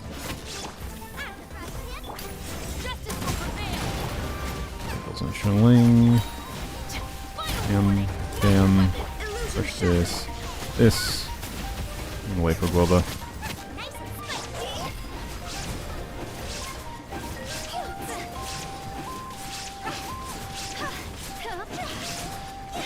I could maybe dash. I'm just realizing I should probably try to dash in part. Oh, she died. Oh man. I should probably try to dash in the right different directions so that I can get slightly more hits on Chunling's burst. No, I was not seeing things. Should I food buff? Like, does food buff, is food buff? I think food buff is something I think is worth doing. It's a Polar Molne account, right? I don't think it's not like Raiden's constellations aren't doing anything here. Shivers' constellations were given. Of course, we'd have Shivers' constellations on this account. So, you know, we're going to food buff. I think this event was somewhat balanced around food buffs. Anyways, can we food buff in the middle of it?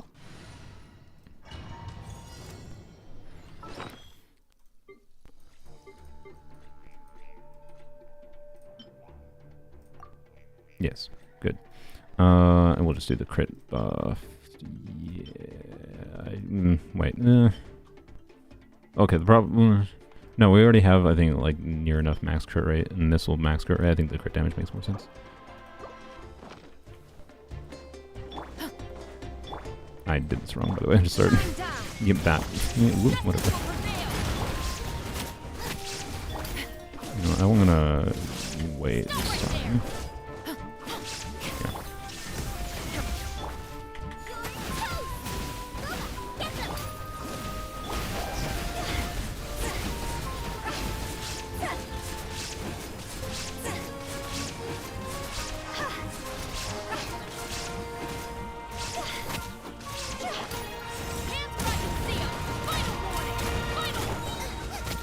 Just do that to iframe. Illusion shattered. No. His butthole is freaking spinny move. This is why I don't like the spinny move. Shine down. Yep, that was dumb. Whatever.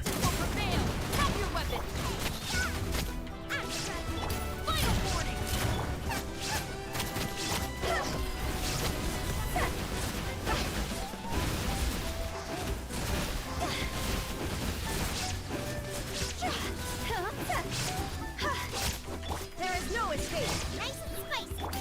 You asked for it.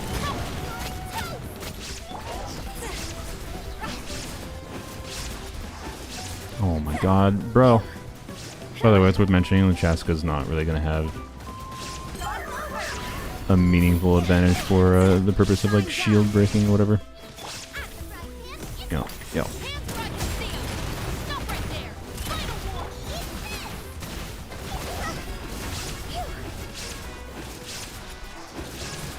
Again, her application is not necessarily that good and you can't control it, so, you know.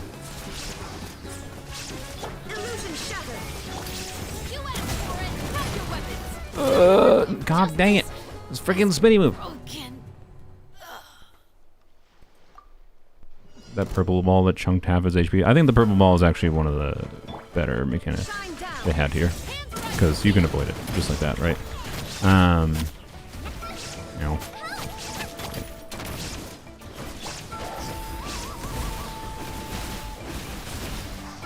Can I dash properly?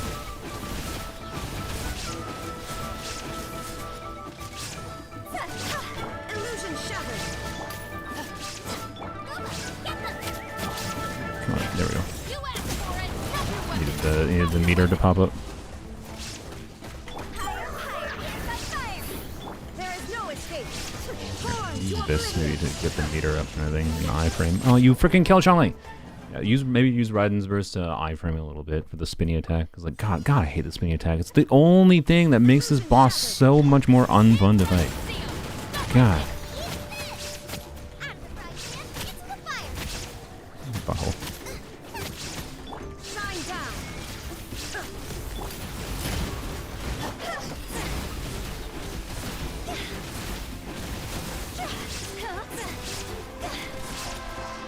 Come on, brain. There is no escape. Justice will prevail. Final warning. Oh boy. Do what I said I was gonna do. Illusion shattered. You asked for it. Stop right there. Drop your weapons. Ow. Yeah, no. What? It interrupted my scale.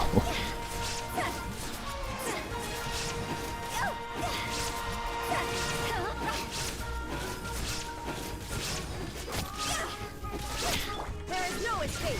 Nice and spicy. Justice will prevail. Oh my god. Jesus Christ. This frickin' enemy is so goddamn unfun. Now the interrupting me is kind of completely fair. I don't care about that. Shine down. The spinning attack so completely kills the enjoyment of fighting this thing. It's so close. It's like one of the more fun enemies in the game, and it just is completely ruined by that one attack. It sucks. Oh.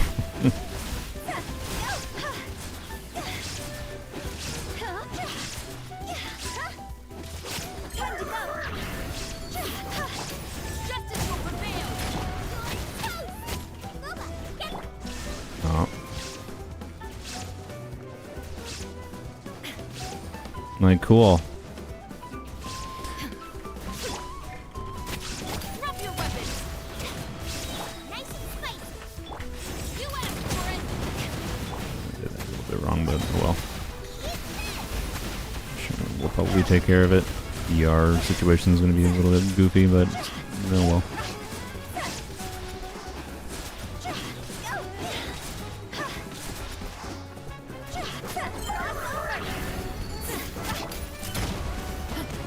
There is no escape. Justice will prevail. Oh my god.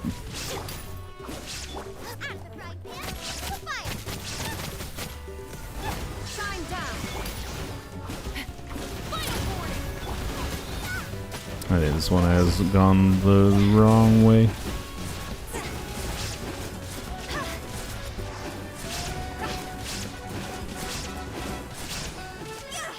Also, we ran out of food bots, I just noticed. It's been 5 minutes. Cool.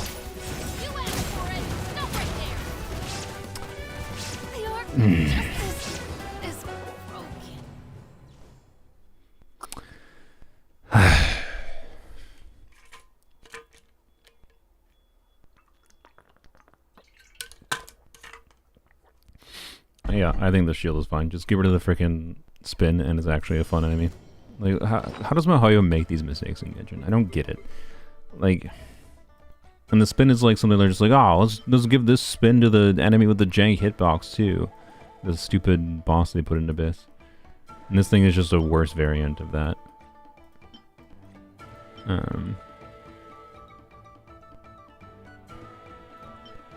Anyways, it's like so awful, right? Because it's a time trial game. So like, they're putting abilities in the game that are just like, it already has a shield mechanic, which is a time thing, but it's like, okay, it has mechanics you have to interface with characters for like application, whatever. I can be fine with that. But then a mechanic that's just, oh, you run away from the enemy in a game where we're only putting time trial things. What? I don't get how they effed it up so much and so much their enemy design. What am I doing, by the way? Food. Yeah, this was the last crit damage buff thing I have. Oh well. There is no escape. Justice will prevail. Final warning.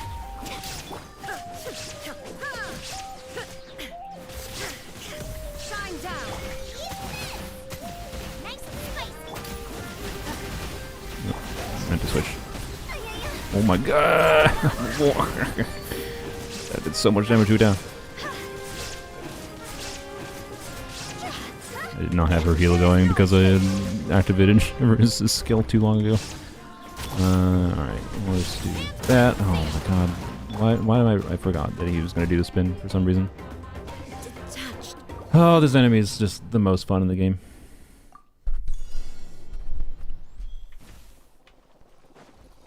Shine down. You asked for it. Stop right there. That's not a Do this to start. I think it makes sense to start right away with Strongling and just not worry about trying to save anything for the first shield. We can just get through it with 2 now, right?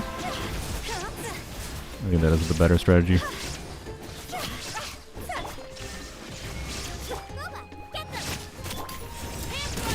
This rotation is weird though. No, I think we just continue with the normal rotation and then run away. That's this mechanic. illusion shattered. Stop right there.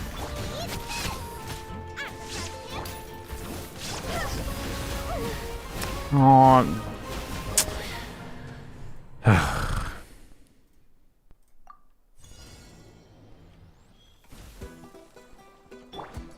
Shine down.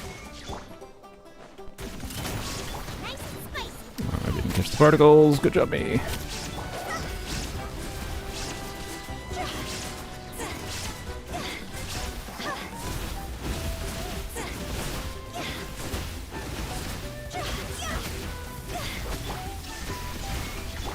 You asked for it. Final warning. Fine. Good.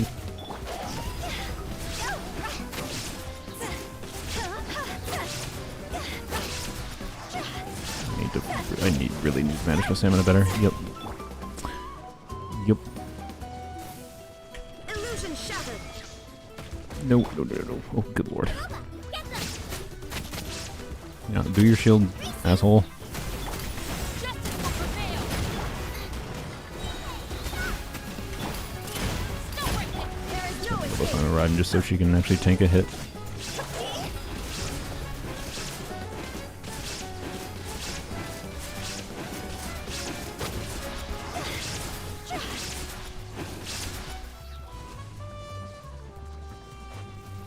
Wow. Mechanic. Illusion shattered. And then we get to wait. Okay.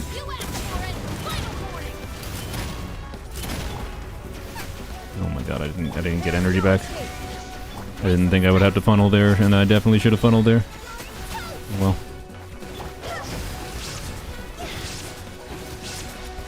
Oh my god, I have not stamina.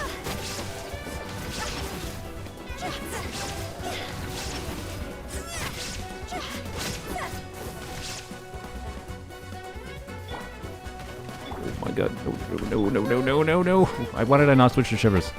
Okay, well, we can do this anyways. Oh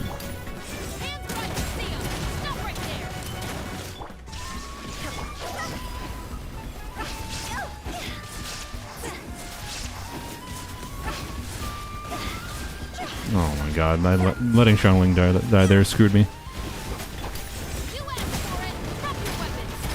God, freaking dang it, man.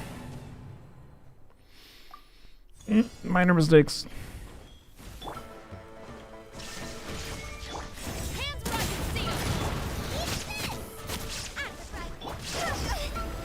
Really? Are you interrupting my skill again?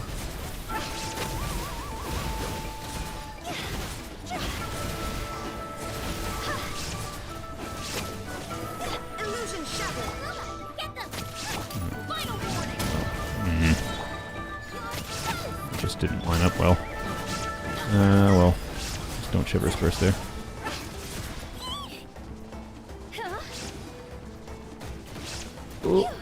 Oh, god dang it! I was trying to purposely like stay at their edge, so that Shuangling burst at least did something. There is no escape. You asked for it. I didn't burst first to catch the particles. Pray.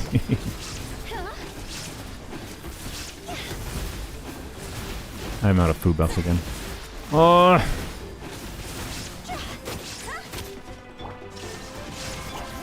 Why, Mahoya? Why the spin mechanic?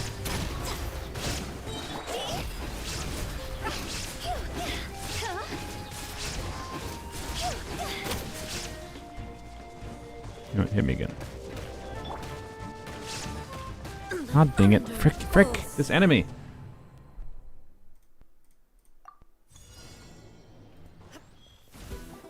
Why is Hu Tao Overload so much worse than Arlecchino Overload? Because Hu Tao does not have the raw damage multipliers. Dang it.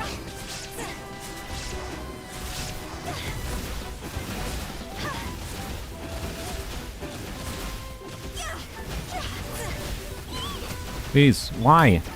Bruh, really? There is no escape.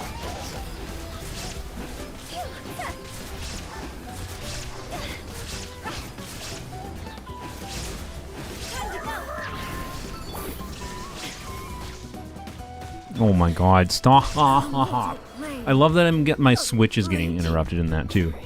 That's so cool. Why are you not using your C6? I have used C6 Arlecchino before. My goal is not to clear with C6 Arlecchino. My goal is to clear without C6 Arlecchino. It's not interesting if... It is not an interesting experiment to play on polearms only and just only use C6 Arlecchino over everything.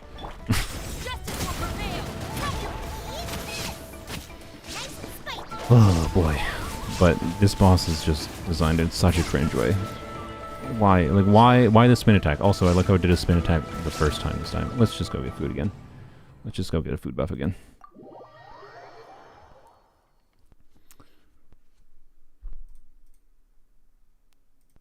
Oh, I know I can do it.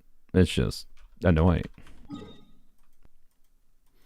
What do you need for the pancakes? Frick, I haven't made pancakes in a while. His turning radius is huge. It's easier to make him spin circles around you than outrunning him. I'll keep that in mind. Appreciate it. Xiao? Why Xiao? Xiao with garbage on polearms only, I'm sorry. He does no damage. He literally on an extremely good build, he does 30k plunges. Yeah, Zhongli Burst could make a lot of sense. There might be better team options. This is true. We can try... I still want to use Hu Tao, I think. Because, like, yeah. We could do Zhongli, Hu Tao, this team, but with Zhongli. A walk would be nice. That might make sense. Yeah. I don't want to. Like, I don't know. You know what? Yeah, you know what? We will. I don't really want to because I would like to clear with the Shivers team, but I got close enough with the Shivers team at the end that, other than the one problem at the very end of Xiangling dying, I think it showed that I would have been able to clear with the Shivers team, so we'll just try to use Zhongli now. I think you have to use... yeah, Diluc. Give me the... dang it, Diluc. Dang it, Diluc. Why don't they put just a crit damage food in the game, please? Like... Diluc, can you F off? I do not want to have to go buy ingredients for this. Diluc. Diluc! I only have 2 cheese left!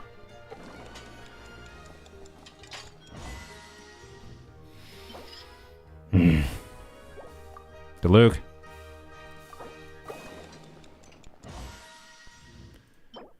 Bro! Why? Why? What? Okay. Is there a different thing we can use? Because I just don't want to go buy... yeah.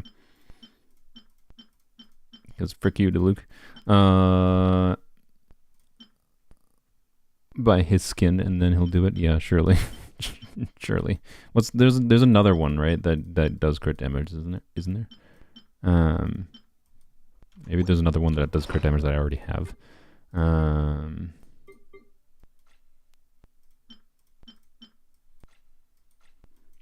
I could just use Adeptus Temptation, but it's not anywhere near as good on Hu Tao.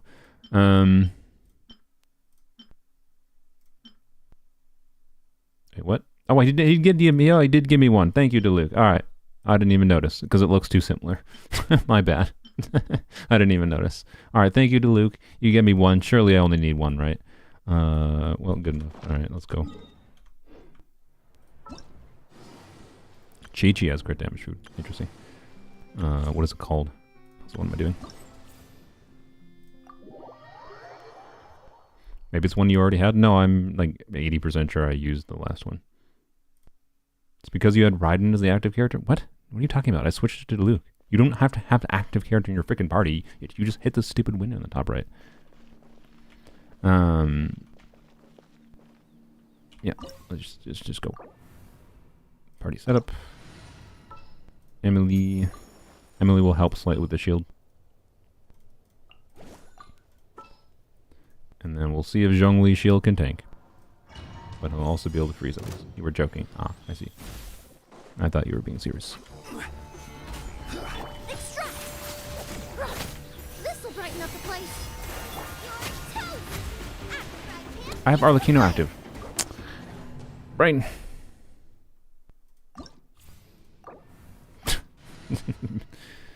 Look, she looks like Hu Tao, okay? Not really, but, you know. Oops. Hey, at least I didn't use the food yet. Yeah. Oh, I didn't... Oh, good lord, Brain. Alright. Xiangling is going to do a lot less damage. It's worth keeping that in mind. I forgot to use the food. Wait, I just realized Emily might be doing more damage to Hu Tao here. We don't have Dender things anyway, so it doesn't matter.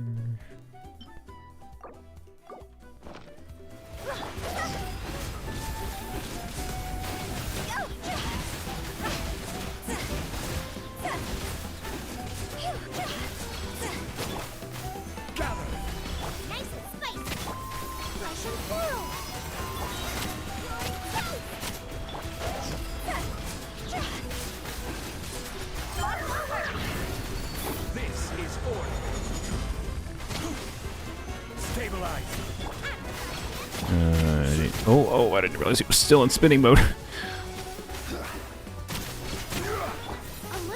Just suffice to say, I think the team DPS is a little bit higher in this team. Wow, Emily is strong. Who knew? I need... Okay. That was stupid.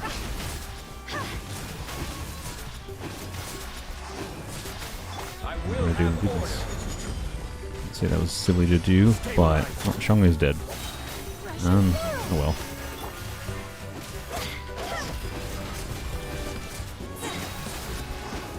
I do not like having to use Zhongli for things, and by the way, to make things doable. Bad design. That's bad design. But hey, Arlecchino not needed at least. And hey, the Chevreuse team would have worked, just slightly more sanity lost. Crazy. But yeah, Emily strong. Emily is C2, that's why she gets 90k. 90k from her passive, to be clear. Right, that's the C1 increase, and then the Dendra Rest Shred is helping out too. Oh, to be clear, like with C1 and without C2, you can get similar damage by putting someone else on Deepwood in the team, like Zhongli could have been on Deepwood, for example. So, anyways, yep, there you go. Crazy. And the chicken should not be hard. We can just do, by the way, I mean, it's interesting to see like the Hutao, obviously the Arlecchino team would have probably just cleared faster, but the Arlecchino would have been slower to clear the shield a little bit. So, even with Arlecchino's increased damage, I don't think Arlecchino C6 would have been insanely fast. Like, I used Arlecchino, but not in that exact team, to clear it in like a minute. So it's not like that was that much slower. Just, I don't know. I don't like having to use Zhongli. We will use the Sino team in this instance, because I enjoy the Sino team. I think Sino is on the ER, or Sino could be switched off of the ER timepiece when we're doing double Electro, but I'll keep him on the ER timepiece.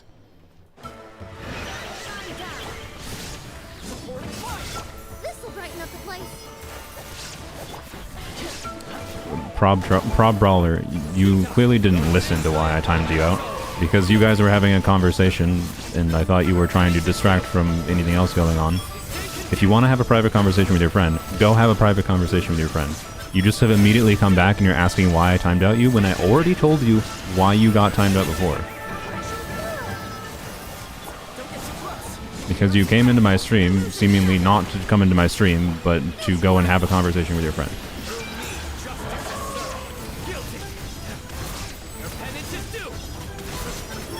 Wasn't your friend? Well, the other person said they were your friend, so one of you is lying now.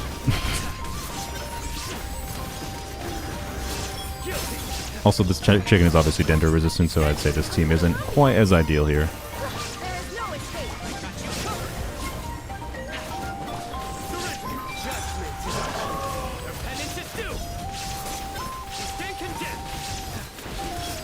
I timed you out because you were distracting from other things that I would like to interact with my live audience. And if you keep on trying to do that, I will continue to time you out. Sorry, I'm going to take the butthole stance here. I would like my live chat to be interacting with my live chat. You have been warned. You are successfully managing to, like, before I was on the line of like whether or not you deserved a timeout. Now I am leaning towards you deserve a timeout. Because of what you have come back and now started complaining about that.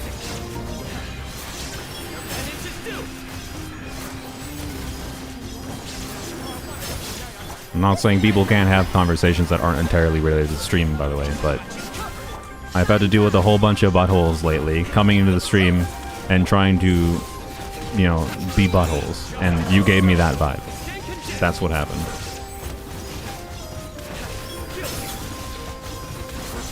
You came into my stream from nowhere, and I didn't succeed. Okay, the Dendra resistant here kind of screws things over. He was more tanky than I expected in this challenge.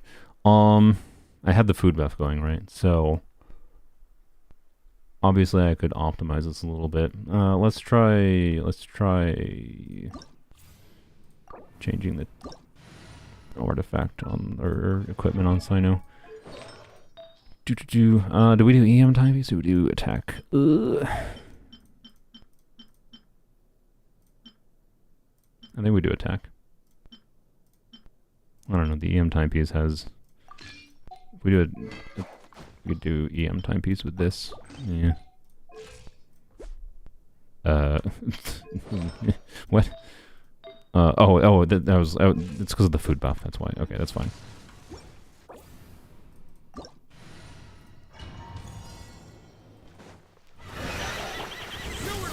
Reconstitute. Check this out. Support fire. Shine down. Fresh and floral. You were chit-chatting, but it was taking up the entire stream chat, Prob Brawler. There's a difference.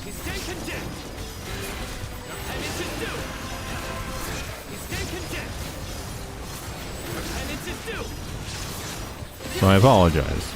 I'm not gonna say you 100% deserved it, but A little ambiance. you also definitely didn't 100% not deserve it. Hence why it was a timeout and not a ban.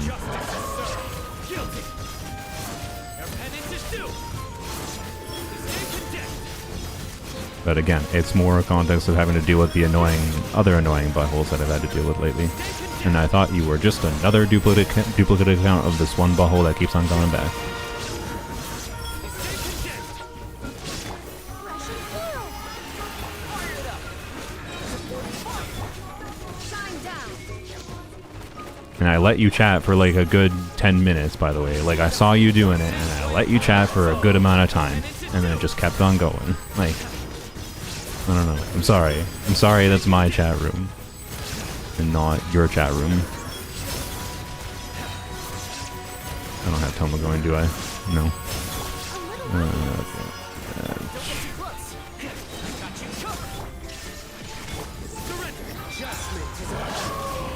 We ran out of the food buff, by the way. I just noticed, I think. Also, one of the food buffs was for pyro damage, so there's that too.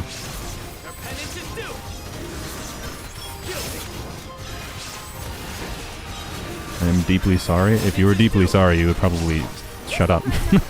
I'm sorry. I told you I am willing to admit some fault for it, and you are not timed out anymore. But you now are still trying to distract from the conversation. And I know I'm making it worse, but I have told you to just, like, please stop trying to distract the conversation. Oh my god, it's so close. Why? Dang it. Dang it. Frickin' dendro-resistant butthole. Dang it.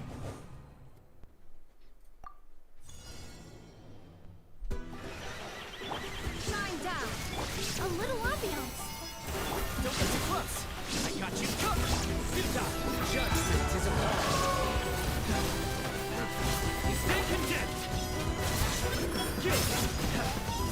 Stay condemned. Also, any more questions about, like, Chasca and Ororon? I don't think I have anything more to say about them, to be honest, right now.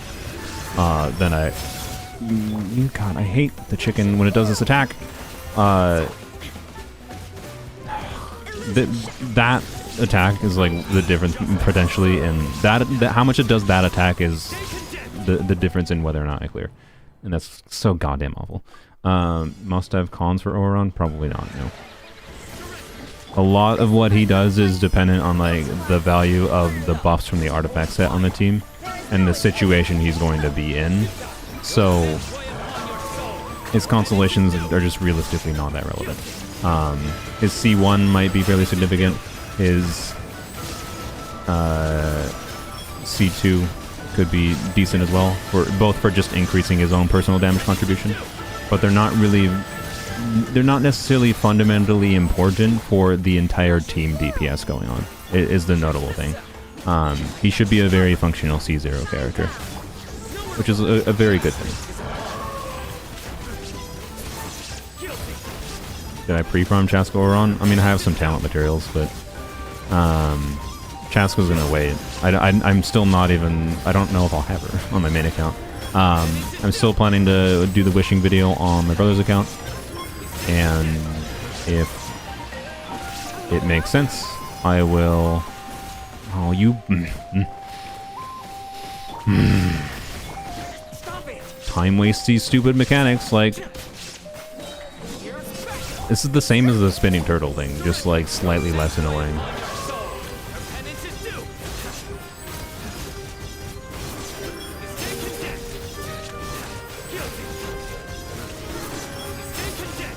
Man, we're gonna do some like at least Electro bonus food or something. He did the attack again. Like, why? If he does that attack twice in a row, why even bother? Your brother pulls every character? No, I'm going to pay for him to get Chasca so that I can make a video on his account, because he, oops, because he's not disinterested or interested specifically in Chasca, but more importantly, he has a bunch of resources that I would like to use on other characters. And Chasca, if it wasn't obvious from my opinion earlier, is designed in a way that I find fundamentally a bit annoying. And like, I don't know, she seems all gimmicked to me. And like, once you get bored of her gimmick, she exists. I think she's not a bad character or anything. She's a good character. But for a character that is like, hey, put a bunch of different elements of units with her, and then she vomits different rainbow numbers on her to basically end up with her main compelling teams being Bennett Farina teams, is super lame. And not being able to control her application potentially limits her utility in other interesting contexts, like actually making use of the best part about this game's combat, which is the elemental reaction system. Like, she's emblematic of almost everything I want them not to design character kits like, essentially. Even if she still ends up being perfectly decent. I don't have Electro buff. Okay, cool. Brain. Alright, well, we have this, and then the slightly worse version of this to use. Just use that instead of a crit damage buff, it's fine. Attack will do something. We'll also make some Electro things. Yeah, Chasca's cool idea of a bad execution. But I think the execution on Chasca's kit is extremely intentional. They don't want to give us a character, right? What this tells me is MiHoYo is extremely, extremely against the idea of giving us a character that allows us to have like control over doing, like, they do not want to give us a modal utility character, right? They do not want to give us a character that has some kind of universal value in being to adapt to different situations. Is what this is telling me. And that sucks, because like, that's against what I get enjoyment out in the game. I get enjoyment out from characters that have a lot of versatility and being able to adapt to different things based on configuring their team differently or whatever, right? So yeah, Electro Potions is what I came here for. Sweet. We will make like that many. Bam. Oh, exciting. Dendro-Res potion? Oh yeah, true. Wait, no, you can only do one potion at a time, right? You can do one potion and one food.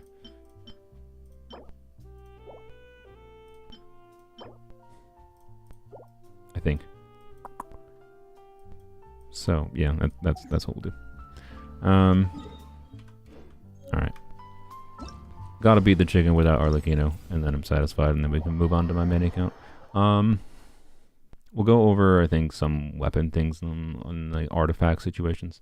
Who else do you think Chasca's Bill will be good? I think it's one of the better stat stick weapons because of the fact that it gives... It's passive... Well, okay, stat stick weapons for charge attack users.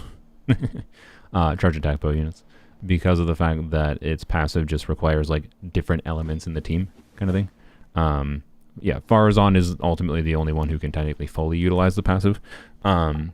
So charge attack Farazan, if that's your thing, yeah, it's probably the best weapon you're ever going to get for charge attack. Charge attacks focus Farazan specifically. So yeah, and the likes of Ganyu, I think, could easily make use of it. Linny, good option. So yep. I'll talk a little bit more about her weapon options, I think, when I go over to my main account. Because I think there's some, particularly in the 5-star space, there's interesting different options you have for bow options. In the 4-star space, it's basically just use one of the craftables, most likely. And the event weapons might be okay, but like, what do you get from doing the combat event? Prima gems? Like whatever. What are we getting from it? Nothing other than I want to do it. Why am my brain having a stroke? We're doing the sign of team. Alright, here we go. Start. get the food. Alright, potion, electro bonus, and then we'll just use... No, we'll use not Adeptus Temptation. Alright. Do that, do that, do that.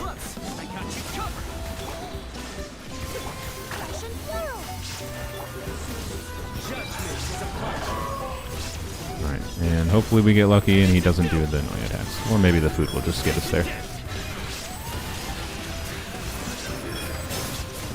Yes, that's preferred.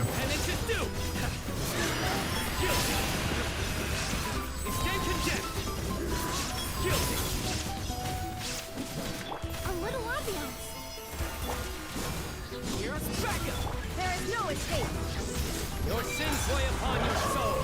Stand condemned. Your penance is due. Stand condemned. Your penance is due. Stand condemned. Guilty. This will brighten up the place. Okay. Check this out. This is definitely better. Alright. I've also been doing decently with getting Thundering Fury procs. I can't express enough how much Thundering Fury makes Sino so much more engaging to play. Yeah, that's scary. Oh boy. Okay. Yep. Figured he has to do this attack once. Stop. Get the time wasting there, but oh well. Oh, that's not within range! We don't have Aggravate going. No! It's just that one attack, man. It's just that one attack. I thought he'd still be within range. That's why I casted Emily Burst there. I thought Emily Burst could iframe and would be able to get me there.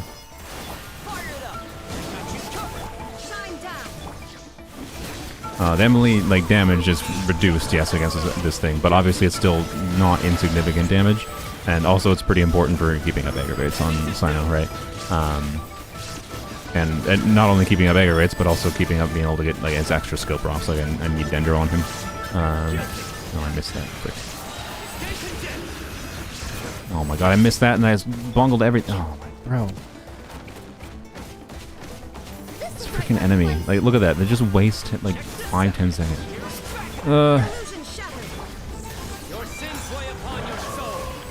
If I time it right for if it happens around the time when I need to reset my other characters, things is not necessarily the end of the world. I did it okay there, right? And I can mitigate some of the time loss of it doing that attack, but yeah, now I'm goofing up so much more with the Thunder and Fury procs. Oh my brain. Wait just 1 second.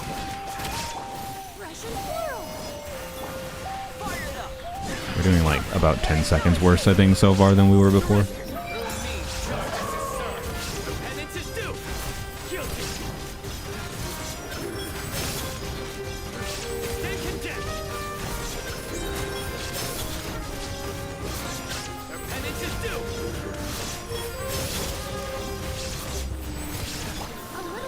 Maybe should have waited with that. He might do the running attack now.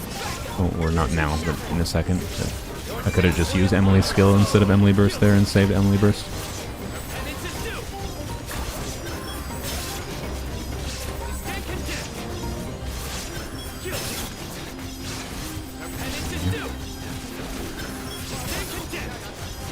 Alright, what are you gonna do? Of course you are. Of course you are. You're within range. Yes, you are. Good.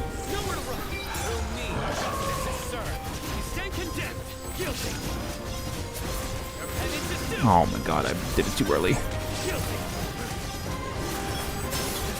Yes. Jesus. Jesus. There you go. There you go. How much should I spend on Genshin? Genshin is a business decision for me. It's my job. It doesn't matter. This account, not that much. And if you have a perception that Genshin is a game you need to wail on, you just don't understand enough about the game.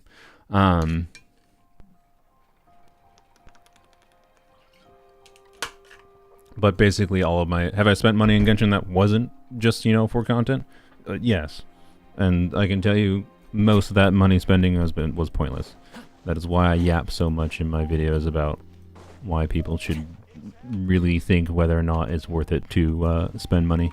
Let's go to my main account though. But there we go. We have cleared every single one of these events, by the way, now on Poems Only between different streams.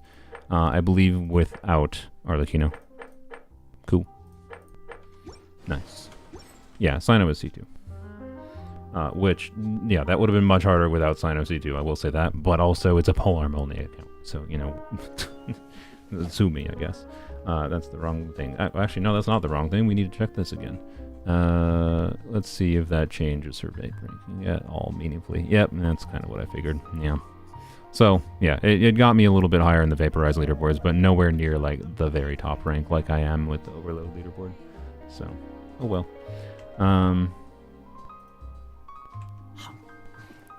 Anyways, yeah, you definitely don't... Wrong button. Turtle. This turtle's not a butthole. This turtle does not do a spinning attack. I mean, it is a snapping turtle, which means you could argue they're a little bit butthole. But I can tell you that turtle was a sweetheart. And also, most snapping turtles aren't that butthole-ish if you're not, antagonizing them, and at times they don't want to be antagonized. So, but yeah, Genshin is a game, you can definitely spend a lot of money in it, but it's also very much just a factor of, like, your success in Genshin, generally speaking, comes down to how long you have played, much more than how much money you have spent. How much money you spend can basically just accelerate the amount of time it would take to get to a certain point, potentially, is the number one thing it can do. In some ways, it can make your experience be more annoying, because spending money in the game can make it so that, like this is a problem I've had on my main account, because I do oftentimes choose to spend money lately. I've decided to start spending money to get more characters that I otherwise wouldn't have gotten, like, normally. Specifically because of the fact that I'm a content creator and I want to be able to, like, use different characters to show people things with them and, like, try to, okay, even if I don't like this character, can I think of a cool idea to use with them, right? What can I make use of for this character, right? If I can at least get a video out of a character because I have some kind of interesting idea I can do with them, I'm generally down with getting them. But then there's the factor of, like, the reason, like, I do have ideas for interesting things to do with Chasca that might or might not be viable. But, like, I have a resource problem in the game, right? There's the resource problem where, like, you can spend a bunch of money getting every character in the game, but it doesn't mean the game gives you the resources to level up every one of those characters. You don't get an immediate level 90 character with full equipped builds just by spending money getting them, right? So, yeah. Anyways. Show Emily build? Sorry. I think it's on Akasha though, actually, so. Derp. Yeah. There you go. Where's the Emily build? Actually, wait, is this? Yeah, I think this is the current build. Yeah. Yeah, I think. Could be better. It's not insane, but it's also not bad at all, obviously. By the way, Akasha rankings for Emily are trash, because they don't have ER subcategories, and they definitely should. Thank you for... They want you to resin refresh. Yeah, they do. They do indeed. That is the whole thing. They're like, oh, you're spending money to get every character? Well, you can afford the spending money to resin refresh, or you can afford spending on the Primo Gems to resin refresh. That's absolutely why it exists. So, yep. Oh well. Alright. I did not intend to spend 2 hours on Poems Only. Jesus. As far as this, I cleared with. I think I tried to clear. I know I cleared this dude, the chicken with the Dia team, which was fun. I don't remember what I used. I think I just used a Chevro's team against this dude on this account as well, but with a less invested Chevro's team. So yeah.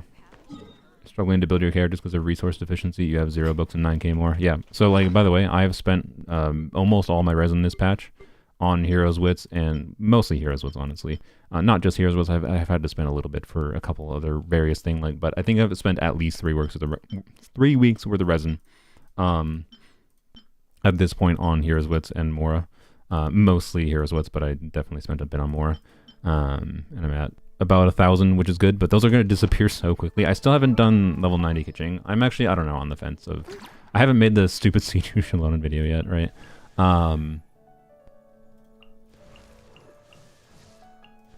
I can say confidently now that having C2 Shalonen, it has been less fun messing around with C2 Shalonen than I expected. Is going to be my end conclusion. And in hindsight, I just shouldn't even have bothered going for it over like going for her weapon, because like that felt like it made a difference and mattered. C2 makes a meaningful difference and matters, but it has been less fun than I expected most of the time. I don't know. It still enables really fun things. Like I enjoy it with Sethos. I gotta mess around more with the Kuki. That's gonna be one of the main things I'm gonna do for the C2 Shalonen video. I was going to level Kaching to 90 for C2 Shalonen, so I could do, you know, a burst spam, Kaching burst, Raiden burst, you know, whatever, team. But I honestly don't think I'd have that much fun with that, so I just don't think I want to spend the resources on that right now, because, like, the reaction buffs next patch is going to buff, you know, the likes of Sucrose is going to become more valuable. I want to do another Kave video with the reaction buffs. Like, Shatter Bloom Kave is not going to be that good, to be clear. But it's going to be a lot more viable than it was. I shouldn't say a lot more. It's going to be more viable than it was before. So like, I want to level 90 him. I want to level 90 Sucrose. I might end up level 90 Shivers finally. Who else? I still want to keep on working on. I want to level up Lisa. Like, she's actually the unit I think I want to prioritize leveling up as far as Electros go over Kaching, for the purpose of doing things with Shalonen C2 at least. I want to finish working on Rosaria. I want to level up Gaming. Fremine is someone that he's not gaining that much from the patch, but he's someone I want to work on. Yada yada. Point is, I have a bunch of 4-stars in particular I want to work on, and then Ororon I want to level up. Chasca I might end up getting, right? There's a very good chance. And then there's Moika and Sitlali. Like, I have so many resources. Like, this seems like a lot of resources, but it's actually not. Not when you have intention to level up a whole bunch of different characters. So, yeah. Anyways. Oh, yeah. The exclamation point. I have C1 Emily. I just haven't activated it. Because the only... I risked going to Pity. I realized that I had... Before 5.0, I had enough wishes... to get to Pity for Emily C1, and I ended up losing a 50-50, and I was like, whatever, I have a guarantee, that's fine.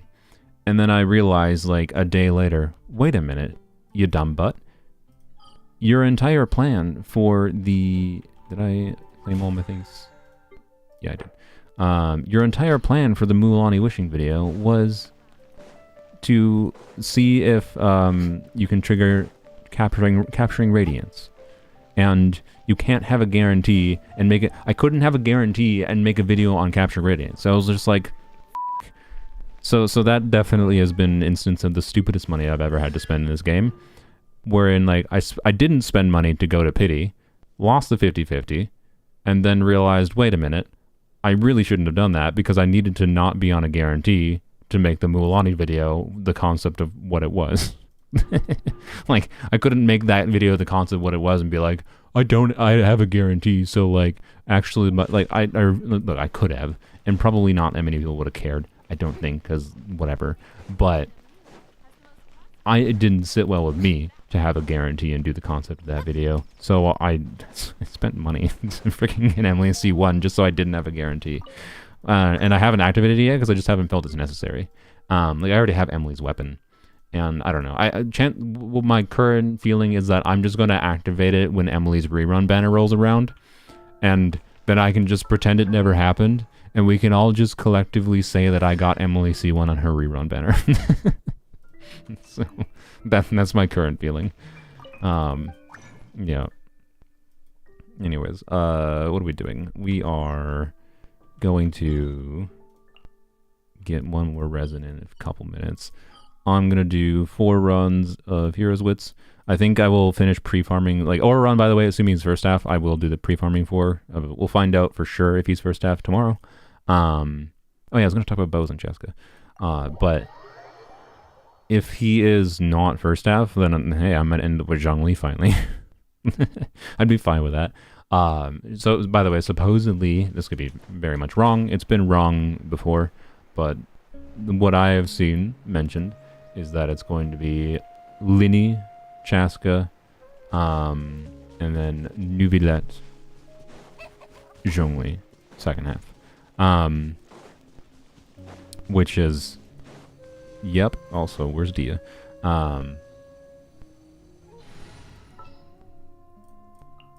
So if Ororon, you know, is an electro charge unit, right? They incentivize you to play him with electro charge. He's an off fielder. He can buff a little bit, and he can buff multiple elements, notably. And like Nubilet has a design to like intend you to like use multiple elements. Now I don't like. I think Ororon. I really feel like Ororon was designed pretty heavily around Chasca. I'm still going to be surprised if he's not with Chasca, but it's possible, right? And I'd be fine with it because, you know, it would mean I might end up getting Zhongli, and I don't really want to use Zhongli for Zhongli things on my main account, but I will happily leave Zhongli permanently on a physical build on my main account just to, like, annoy people, and then whenever they tell me to use Zhongli, I'll use, because we'll just use Zhongli for his shield. Then I'll use Zhongli and he'll just die because I don't have him on a shield build. And I'll be like, oh, I tried to use Zhongli, oops. So, yeah, if I get Zhongli, he'll be permanently on a physical build. Or physical build or other weird builds that utilize his normal attack chain. So, anyways. The taunt on Ororon is the main selling point for Chasca. Kind of, yeah. But I think the bigger selling point is the fact that he can buff all of Chasca's elemental damage types. On top of dealing some off-field damage himself. Like, there's not that many options for off-fielders in the game, notably. So, one of Chasca's problems, right, is that you need units that are doing damage that just happens, like turret-based damage. So, your options for that are, and they have to be Pyro, Hydro, Cryo, or Electro teammates. So, Yelan and Xingqiu don't work because she's not triggering them. So, you basically got Fischl.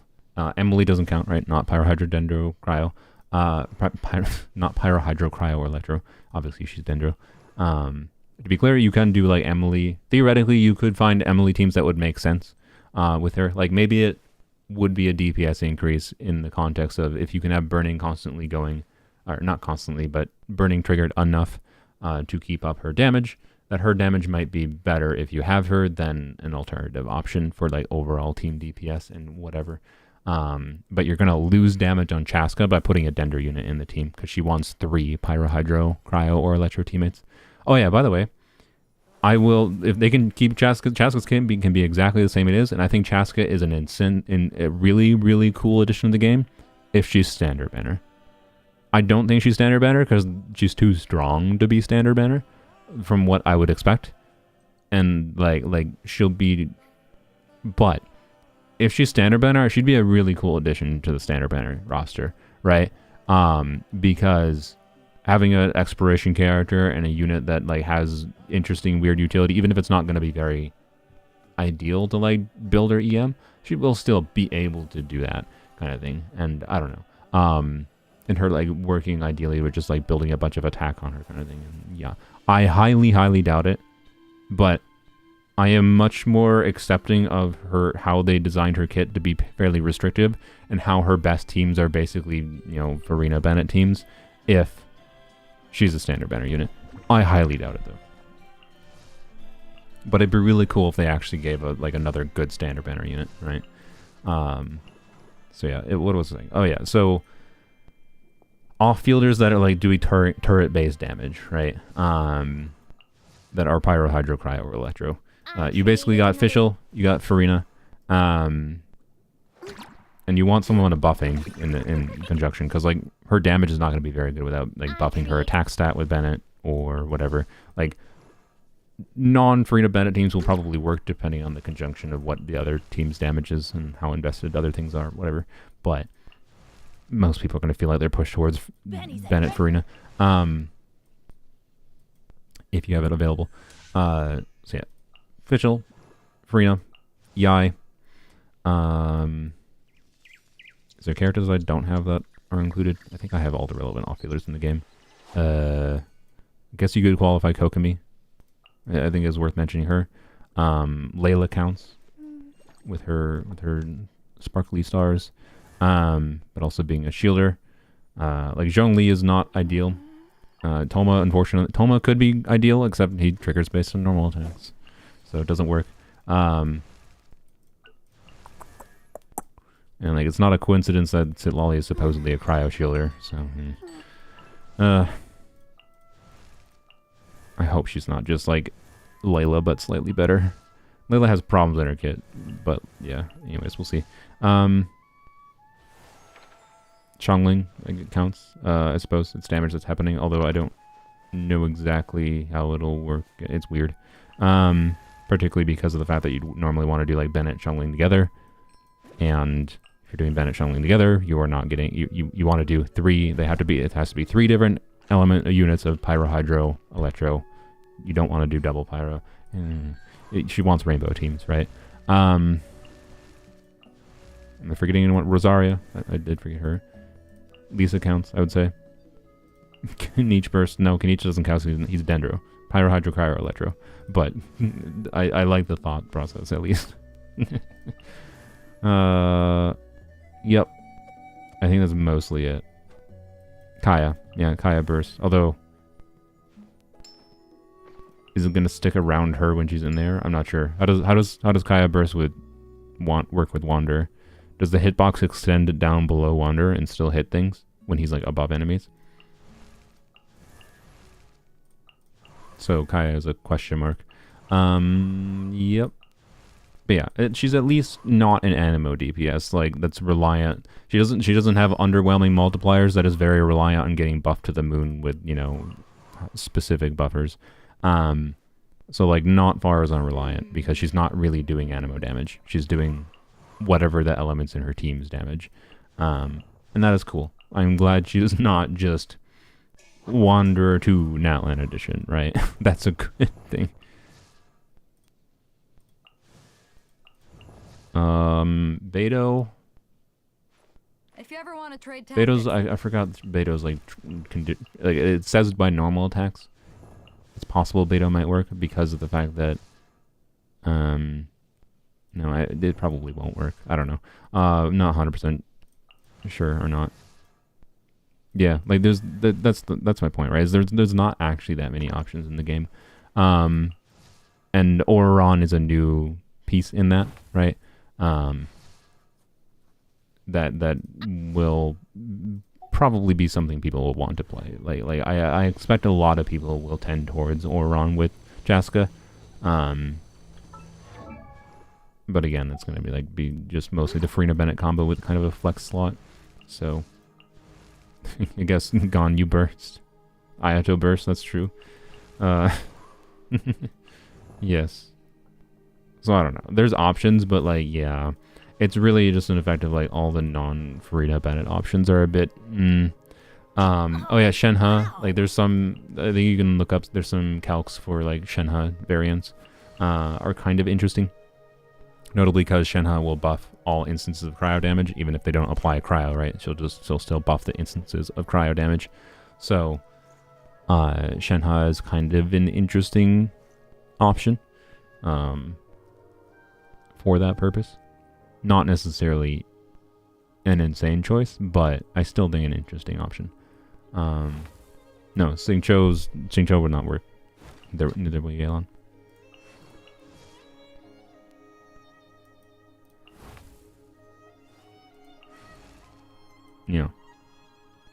Does she need different elements? Yep. You're gonna want 3 different elements of Cryo, Hydro, Pyro, Electro. There might be a reason to bring Zhongli in for the purpose of like you just bring him in for the interruption resistance and the fact that he is going to give Res Shred can make up for the damage loss from Chasca not getting the extra bullet. But she goes from getting guaranteed 4 bullets. Like she goes from getting guaranteed like 1200% multiplier damage in every shot, every one of her 4 shots, to if you have 2 element teams where you're doing, say, Bennett, Farina, Zhongli, right, instead of throwing in Layla. Now her bullets, you'll get Pyro Bullet and a Hydro Bullet for sure. You'll get 2 bullets for sure, but that's half the damage. And then you have a 66% chance at C0. C1 makes it a 100% chance of 3 bullet. But yeah, you'd have a 66% chance with each shot of getting a 3rd bullet. So that means with 4 shots, right, you should see at least 2 of them get 3 bullets. But either way, it's like a pretty significant damage downgrade for Chasca to do that. C1 makes it less bad to do that because it gives you guaranteed 3 bullets, but it's not like it still is like not great. Particularly because they changed it so her passive like gives some damage bonus, and it was good that they gave a passive that gives some damage bonus, but her passive that they changed to give her damage bonus is what is a meaningful part of the factor of also pushing you towards doing 3 element teams. So like the passive change to her when that happened basically made her C1 a lot worse.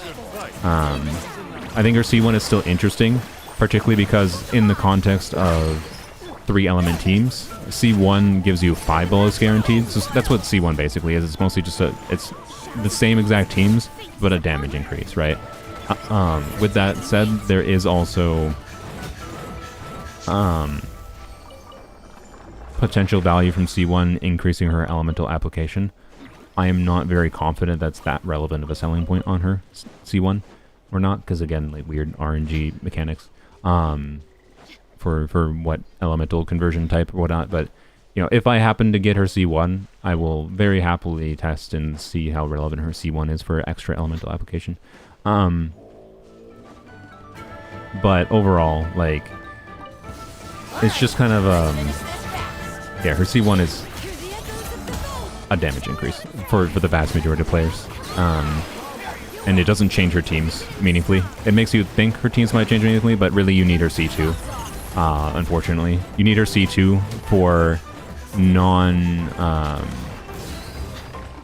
teams that aren't using 3 Pyro, Hydro, Cryo, Electro teammates, right? 3 different Pyro, Hydro, Cryo, Electro teammates. So yeah, I don't know. It's just so weird because like she really seems like she should have more team versatility than she has. Is what the end result is going to be, I think. Does the AoE from C2 apply all of her bullets in one shot?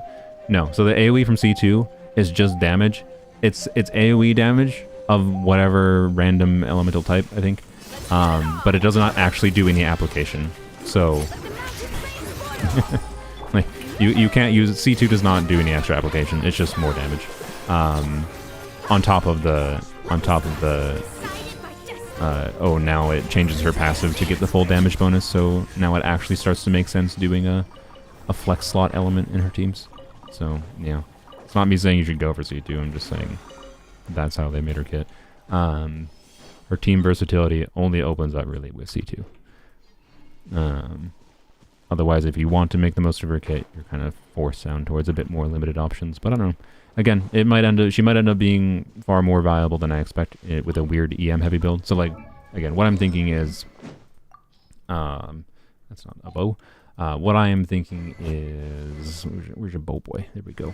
So as I mentioned before, something with a Tignari weapon, right? Tignari weapon would be again like a build that is not using the Codex set, but instead is using Scroll of Hero of Cinder City. So something with like artifacts like these, right? That use crit and attack in the flower and feather, of course. I have a decent feather, a good flower, decent feather, and then I could do weird things like, EM timepiece that has some crit, and I'm even gonna mess with doing full EM because I somehow also got this EM timepiece, right? So to be clear, I think the middle ground, if you're going to do EM things, is probably realistically going to be like at most EM timepiece, EM goblet, and crit damage circlet, not full EM. But you can't stop me. I'm going to do it anyways. So yeah, the normal way to build her though is just going to be Codex with attack timepiece, attack circlet, right? So something like these two artifacts attack, not attack circlet, attack goblet. Do a crit damage circlet, and then, you know, whatever crit you can get on your flower and feather. Yeah. So I'll have a usable normal build if I end up getting her, and then I'll have some weird build options. Unfortunately, by the way, building EM on Codex set I think is also another strategy. But I don't have the artifacts, unfortunately. I have this, which is okay. But it's not really okay. Actually, it's kind of bad. I would need to get another EM timepiece, I think, but yeah, we'll see. As far as her artifacts go, it's just most people are going to do Codex, but a weird build with Tignari's weapon, right, which converts EM to charge attack damage bonus, and, you know, this giving a bunch of crit rate, her ascending crit rate, will make it very easy to still have, like, pretty consistent crits, and decent damage potential, because, right, you can do something like, what would the team look like? I don't know, in the same context of doing, you know, Layla, Bennett for Rena, right? Those units, like Bennett, even though we're not building a bunch of attack on her, Bennett is providing her with a whack ton of attack. And, you know, the EM, again, full EM probably doesn't make sense, but like EM with a crit damage circlet in the last slot. Do I have a crit damage last? Oh, I don't.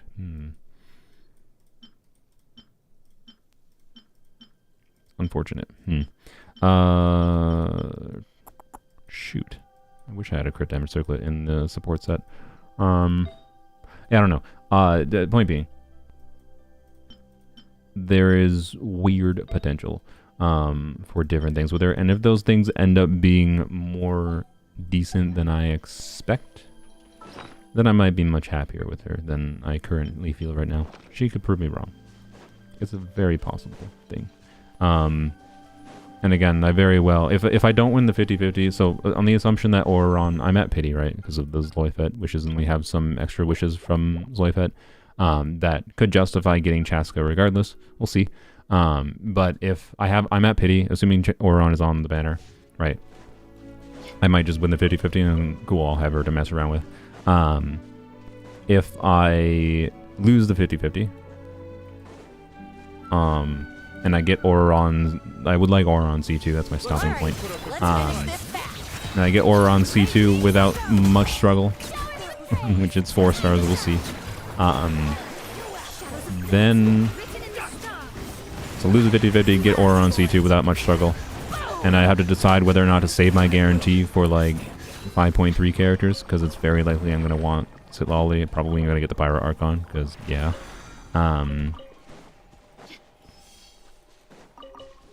And yeah, I don't know. We'll see. It's going to be interesting what I decide to do. It just depends on all the RNG goes, right? But I'm gonna do the wishing video primarily on my brother's account, and I'll be able to mess with Chasca there. So, in the worst case scenario of losing the 50-50 and having to go to pity to get a guaranteed Chasca, I can mess around and play with Chasca, make a video on Chasca on my brother's account, and then I'll decide from there if I want to use my guarantee for Chasca, right? That's it. Can you show the banners? The current banners? They're the Tutao and this. I can't show I don't know what the banners are for sure for next patch. I'm just assuming Ororon is probably on Chasca's banner. Don't know for sure though. Yeah, Ororon could be on Nuvilat banner. Like, it wouldn't be an anti-synergy to put him on Nuvilat's banner. For sure. So, yeah. Don't resin refresh, but I am, because I need resources. I will stop, I hope, soon, TM. I think after next patch I'll be able to get a proper gauge of when I can stop resin refreshing. Yeah. By the way, I don't think you can pre-farm Chasca's boss right now, but I think you can pre-farm Ororon, so, yeah. Will Chasca need C6 Forzon? No. She doesn't. She's not an animo DPS. She is a does whatever element damage of your team composition DPS. if you do C6 Varazon and full Animo DPS her, she will be a very underwhelming character. To be clear, probably like worse than Wander, yes. Worse than Xiao, yes. When we're talking C6 Varazon with Chasca doing like full Animo DPSing. It's a thing you can do.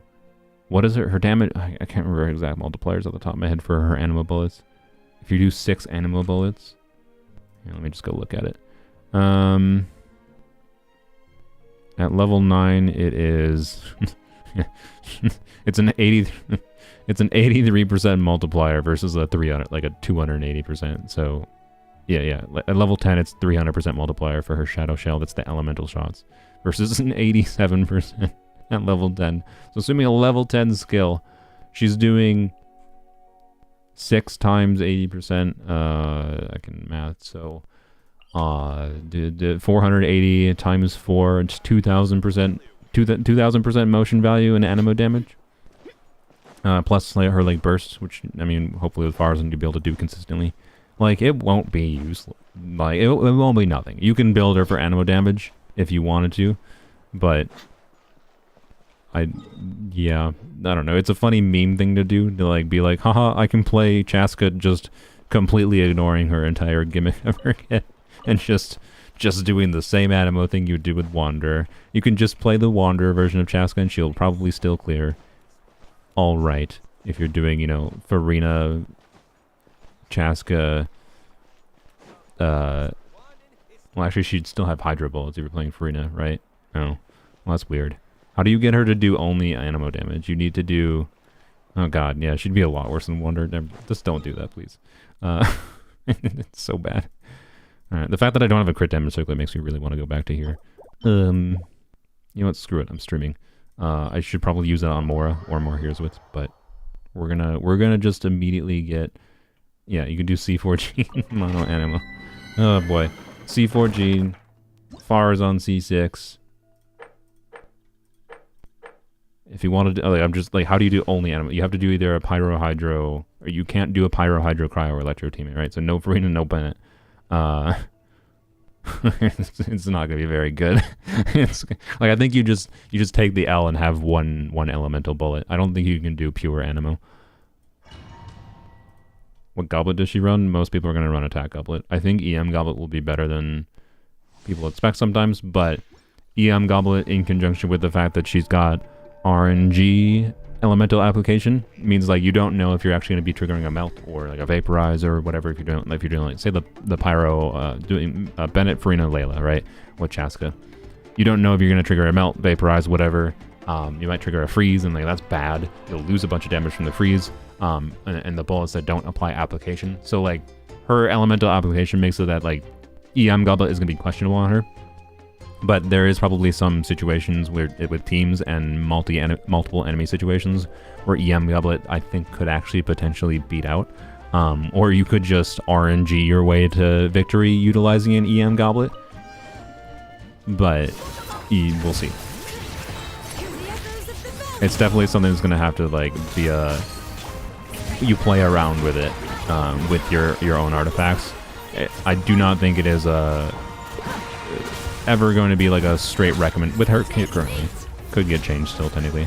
With how her kit currently is, I don't think it's going to be a straight, recommend EM Goblet very often.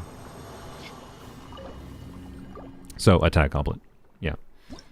Attack timepiece, attack Goblet, crit damage circlet. Do I keep a cope minimum roll? Freaking, this I will keep. This could be a Mulan piece with crit damage in the last line. This has ER. I'll keep it. I think I might need more pieces with ER and flowers actually. So, well, I didn't get the circle I want. Screw you, game. Actually, screw you. I've never seen a crit damage circlet 5-star in this set that wasn't through with crit rate substat that wasn't through my freaking elixirs. Anyways, it's my favorite character. Yai, Arlecchino, Kirara, Dia, Candice. I don't have a specific favorite. Farina is probably included in there. As overtuned as I think her kit is at this point, still one of my favorite characters. And I think she's been a very healthy, positive change for the game overall. So, a lot of characters for different reasons or another.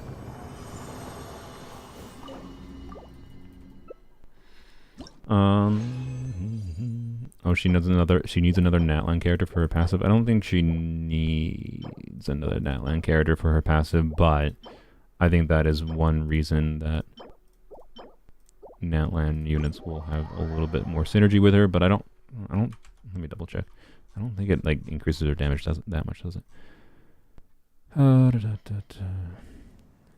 they trigger Night Soul Burst, she'll fire a Shadow Shot at, dealing 150%. If the party has, it will be converted. Yeah. So she gets more triggers of her, second passive.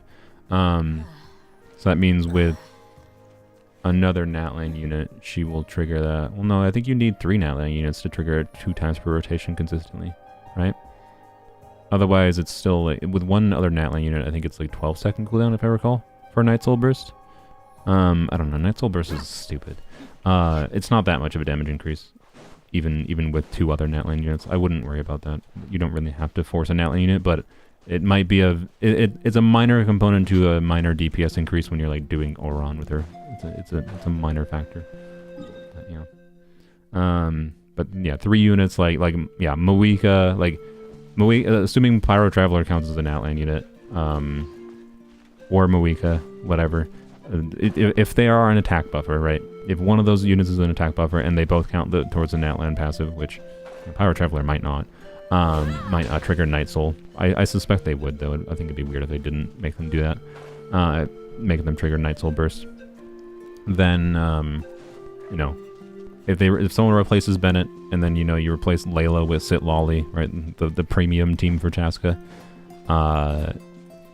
might end up triggering that passive consistently twice per rotation. But again, we're talking like a 300% motion value increase, and she's dealing like 5,000 in a whole rotation. It's not like it's that significant of a team DPS increase, right?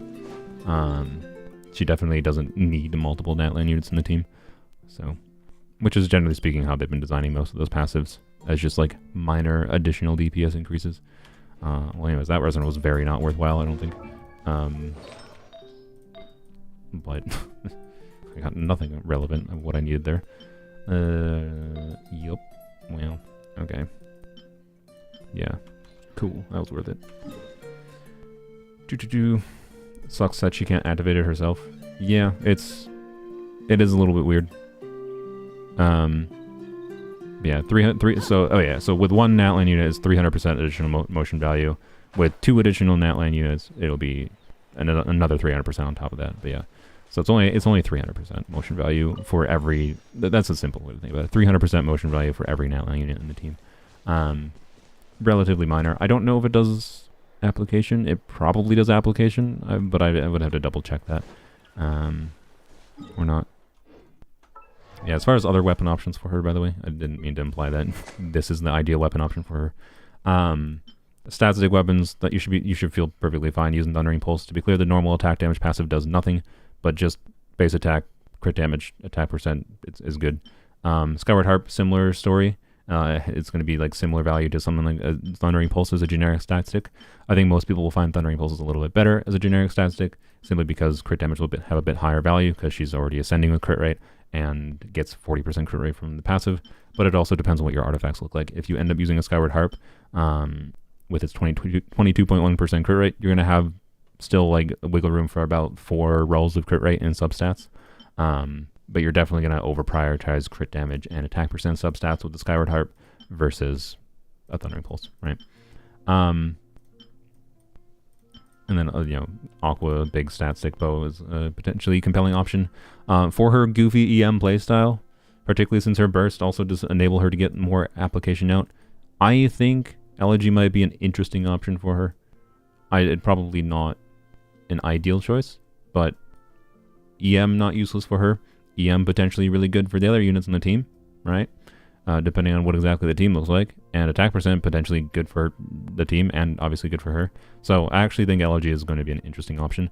If you have Elegy, it's probably better than, like, have Elegy but don't have, other stat stick bows for her, for 5 stars. It's probably better than doing the craftables, I suspect. Let's go double check what they're phrased exactly. I think the better question might be actually like, is Is the Natlan craftable or the Fontaine craftable better? Being that most of her teams right now probably use Bennett, I am not confident the Natlan craftable is better. I think the Fontaine craftable might be better. I gotta double check what it does. The new event bow. Is there a new event bow? Let me double check it. I actually didn't need to do that. I need to save some of these, I think.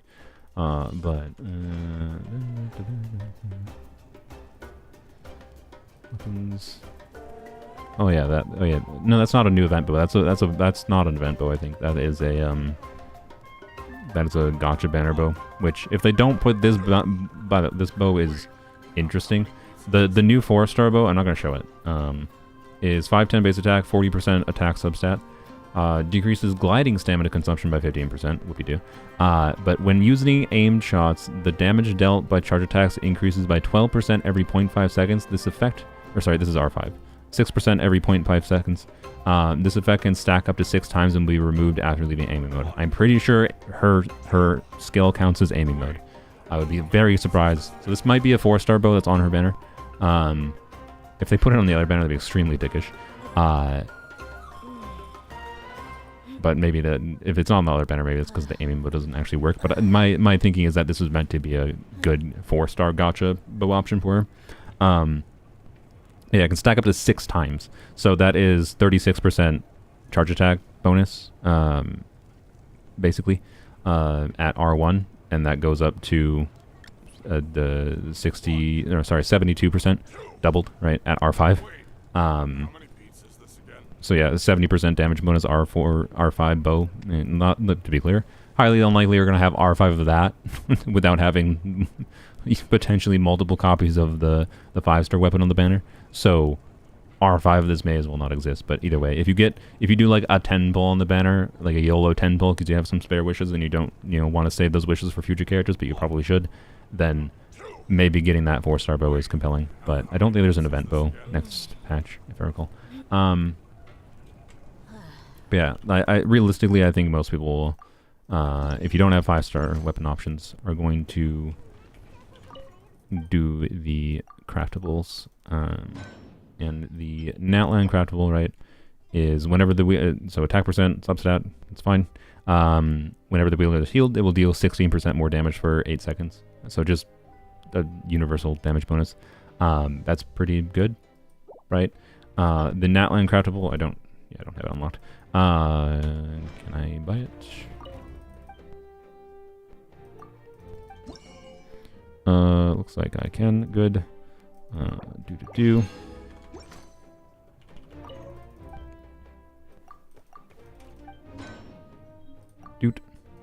Alright. Where is it? There it is. Chainbreaker. So higher base attack, a little bit lower substat compared to the Fontaine craftable.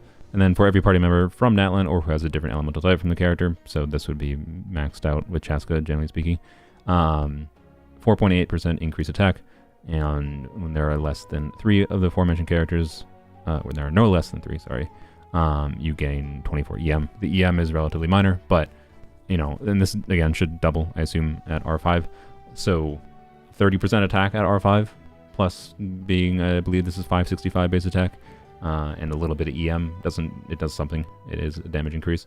This is probably the simplest option for most people, right? Trying to get this and maybe get some refines on it in the future. It's probably going to be better than the event bows that we've gotten in the past.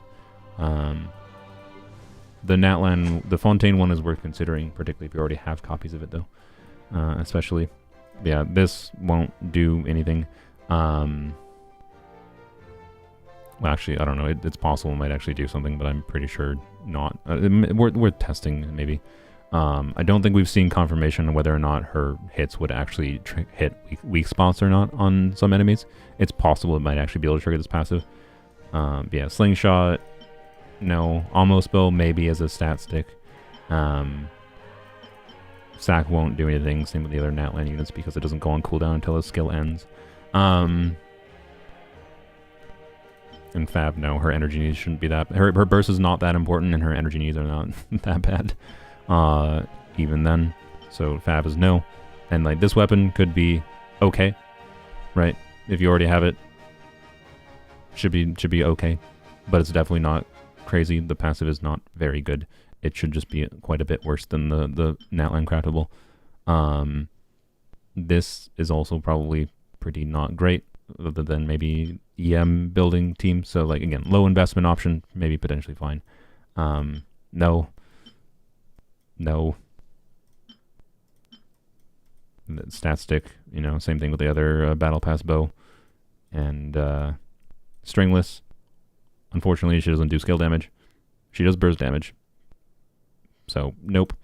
And like maybe an okay crit stat stick option because, Bennett's giving so much attack that just the crit it gives, maybe it's viable.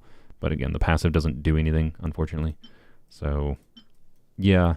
Her weapon options are not amazing other than the craftables, is what I would say. Inazuma craftable? Oh yeah, what does that one do? Let me double check that. I do not remember. Do I have it?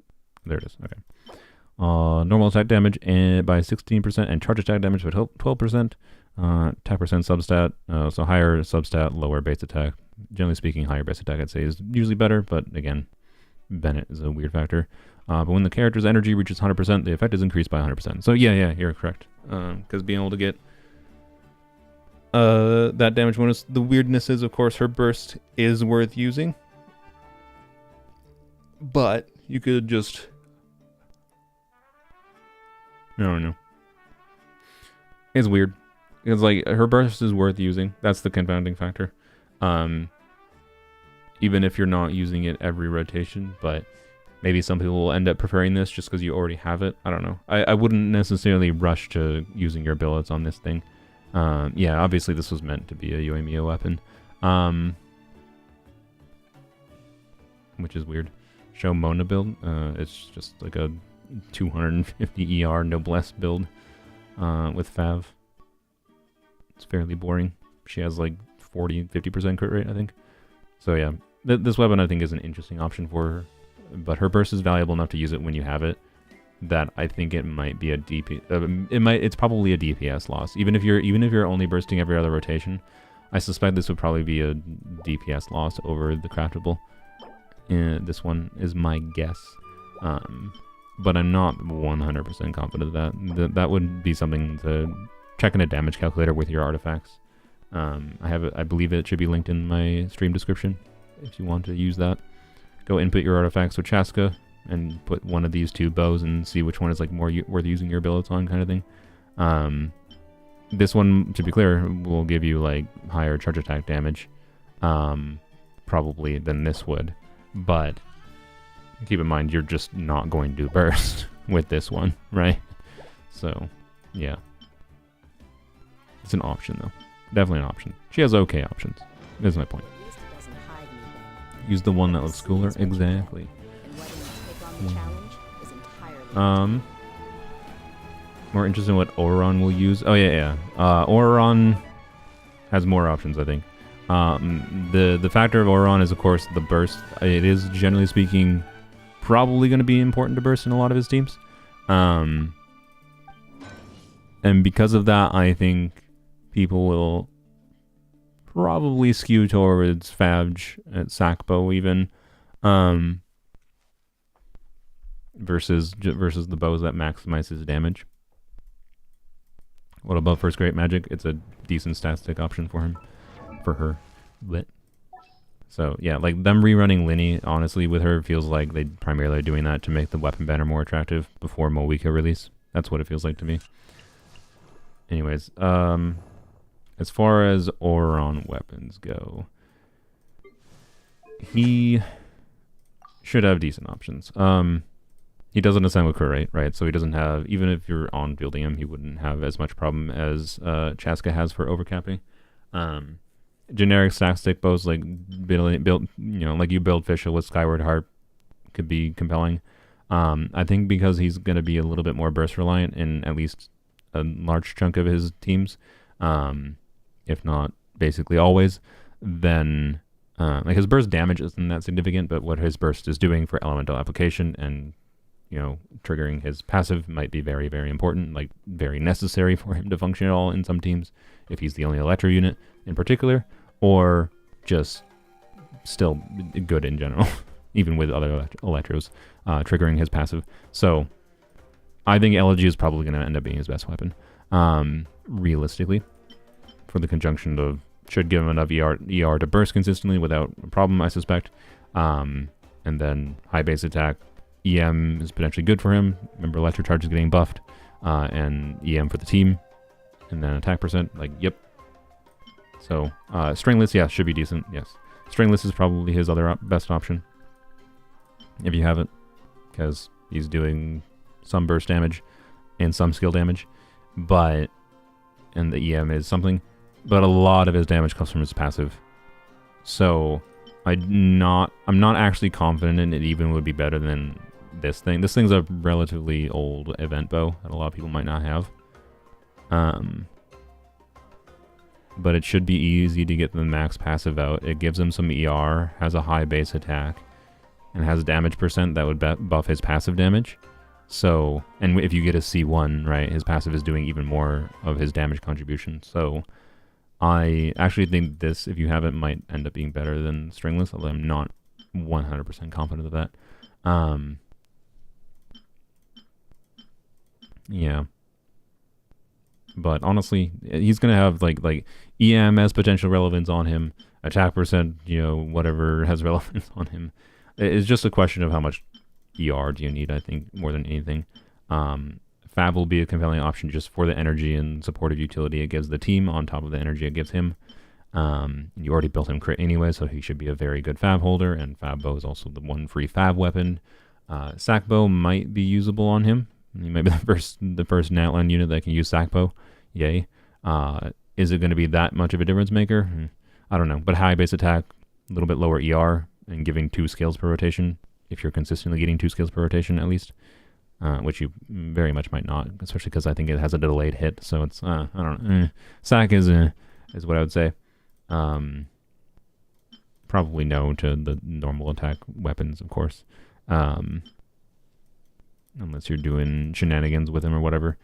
Yeah, it's basically between, I'd say, crit stat sticks and, you know, ER weapons, generally speaking, with option for doing these if you have enough ER as well as an alternative. That's my vibe overall. I suspect he's probably going to be the first unit that's going to squat on Elegy for me. It's the right conjunction of ER and other damage stats, right? But 5-star weapon, so, you know. Yeah. Was Ororon scale with? Yeah, attack. But he's an attack scaling unit for his damage, his multipliers, but he'll be able to be used in aggravate teams. He's going to shine the most in AoE. Electro Charge is getting buffed. Like, EM very well might be pretty relevant on him. I don't have a way to give you a hard verdict without, you know, playing with him and testing more EM versus more attack focused builds on him, right? So it's something to play around with. I wouldn't choose to level up any weapon specifically right now until after he is out. It would just, for me, the recommendation would be just play around with what you have currently, and see how different things perform. But yeah, if you have the resources to be clear, you know, may as well level up some different options. Like, if I had the resources to spare, I would, you know, level up this to 90, level up this to 90. You know, that way I could compare this to this to this, and I level up Stringless to 90, right? So I could compare all 3 of these weapons. For me right now, I just think I'm not going to bother doing that, because I'll just, you know, I'll compare this to, I'll compare to Skyward Harp, the generic stat stick weapon, and I'll probably compare to Fav. And I might level up this, though, still, actually, but I don't know, we'll see. Yeah, he has a passive that restores 9 energy, and the artifact set restores 6 energy, so his burst cost is functionally 45, but he only generates 3 electro particles. And he very often might be used in a team, like, say, a Chasca team, that he is solo electro. So his energy needs are definitely not going to be 0 in some teams. But if you're doing Official Ororon together, he probably has 0 energy needs, right? So it depends. Elegy, I think, is still, like, Elegy's value, even if you don't need the ER on him though, is still going to be like, hey, it do buff and has high base attack and gives some attack percent and EM. Like, I think Elegy is still going to be the easy universal option, but I don't know. Again, it's more that'd be more of a thing if you really, really like Ororon. You could consider going for it in the future. I wouldn't be stressed out like, oh, my Ororon's not going to perform well because I don't have Elegy. Like, no, I don't think it's that big of a difference maker. So, weapons are the easiest thing to level. You only need like 120 resin and to get a weapon from 80 to 90. I don't disagree, other than the factor of when you start leveling a bunch of weapons. Where's it? Where is it? Where's the crystals? Where are they? Why are they? Why? When you start leveling a bunch of weapons, the crystals disappear faster than you might expect sometimes. That's all, right? Like I have 1,000, and well, these two, I guess, and that is 5 of these are one of these. But I have enough to level up some stuff, right? But I like to keep a little bit of surplus. But if I get one, say if I got Chasca's weapon, that would burn through most of these, right? So it depends on how many of these you have. If you level up a lot of weapons, you can burn through it. This is the limiting factor. It's in the weapon tab. Suppose that makes sense. Although I prefer if it was just in the tab with all the other materials. Ororon's role in Electrocharge team, is he similar to Cerberus? No. Well, okay, to be clear, he does do some buffing with the artifact set. Ororon's role would be doing some buffing. Again, like he's going to shine the most when you have units on the team that can get buffed by him. So other crit-based damage dealers. And then he's going to deal some damage of his own, with his passive in particular. And his burst does a little bit of a taunt and AoE damage and application. And electrocharge damage will obviously do some damage too. So his damage potential is potentially meaningful. Is what it is. So yeah, he's a potential official alternative in electrocharge teams. He might be official upgrade in some contexts, right? Yeah, he's not forcing full Hydro and Electro teams. He can be played with Dendro, notably. So you can do Ororon.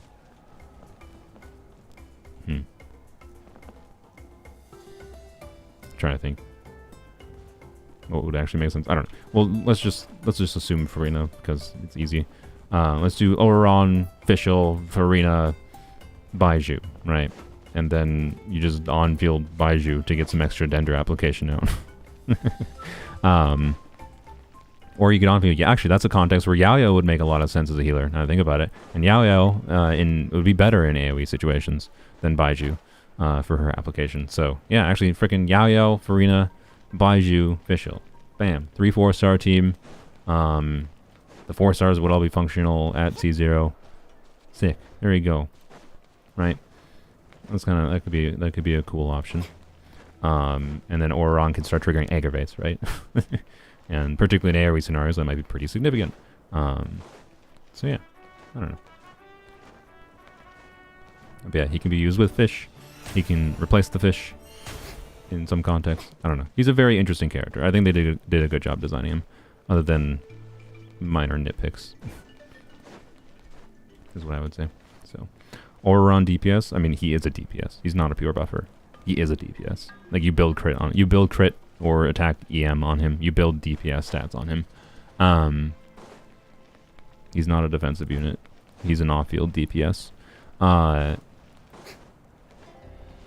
But if you're talking main DPS, like on-field DPS, the only thing special is he jumps and he can do the jump in the air and like do his aimed attack, but it's not like a faster charge attack.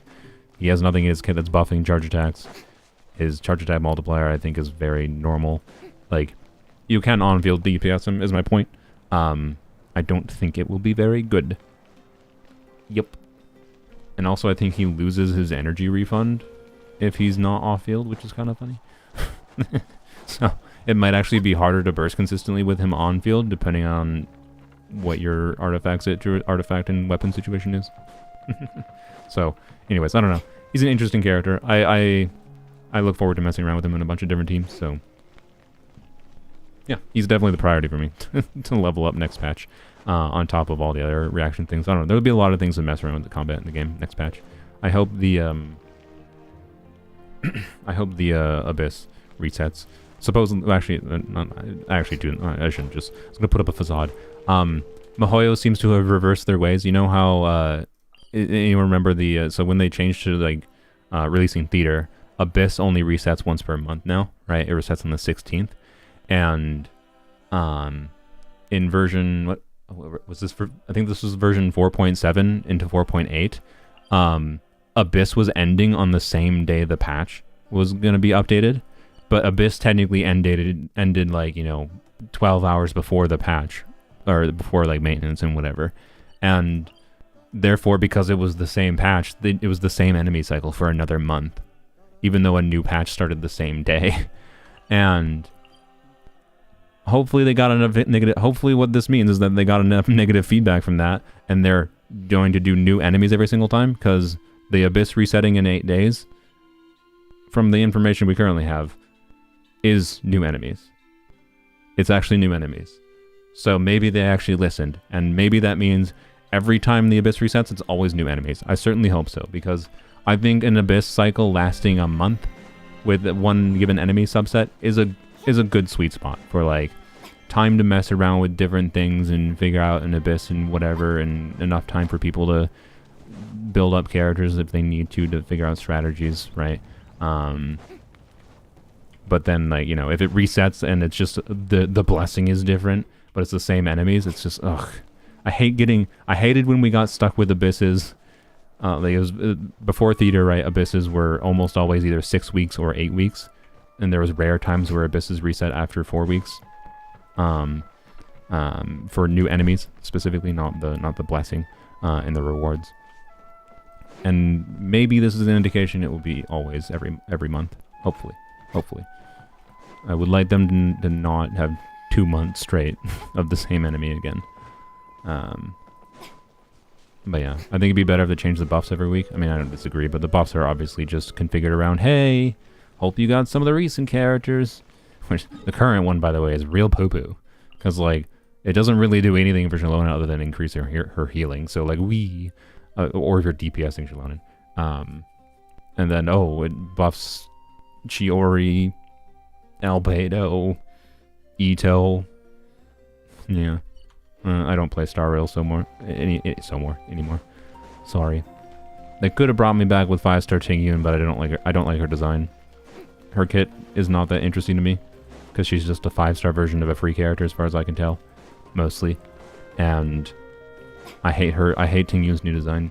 So there's lots of aspects to Star Rail that made me enjoy it less and less over time. I might return to it eventually just for the story purpose, but I'm probably not going to return to playing it seriously ever. Like comp-wise, she's worse than Harmony Trailblazer? What? Fugui, 5-star Tingyun, she's worse than Harmony Trailblazer? No, she's not? Okay. They buffed her insanely. She's no longer an HMC replacement, and it's huge. Either way, she's still like just, super break character. I don't know. Like, combat, her kit doesn't really matter to me that much. The bigger deal, honestly, is like, I really like Tingyun's design, and I liked her character. And maybe they'll do something interesting with her character, but I don't feel the need to pull for her. I can just, like, experience the story whenever I feel like. And I really hate the split hair. It's ugly as sin. I hate it. It's god-awful. I played Wuwa for several months. I don't like it. Well, to be clear, I liked some things about Wuwa, but the more I played Wuwa, the more it made me dislike it. That's what Wuwa did to me. So, yeah. Wuwa did give me some appreciation for some of the quality things in Genshin. And then Zenless came out, and I was like, wow. Here's all the things I actually wanted. But, anyways. Wuwa has its selling points, to be clear. They do some things well. They're clearly trying to make something decent, but I also think it suffers really, really badly from a lot of gacha problems that Genshin actually avoids a lot better than it, in my opinion. But yeah, you're free to disagree though if you think the weapon banner being guaranteed is somehow important or whatever. But yeah, Zenless now is becoming a Gunner game. No, it's not. Like, look, if you don't play the game for combat, then sure, maybe all it is a game where you masturbate to boobies to you. Like, but Jesus Christ. No, a Gooner game is f***ing Nike goddess of buttholes. Like, where you literally, that game is literally just JPEGs of freaking anime girls shaking their ass at you. That's literally the game. That is a fucking Gooner game. Zenless has a lot of compelling aspects. If you want to go in the inventory screen and stare at boobies, you do you. People have a perception that Zenless is a Gooner game because they don't know anything about the game, or they don't actually like the game. They're doing a lot of fan service. Yeah, so? It's a gacha game. Of course they are.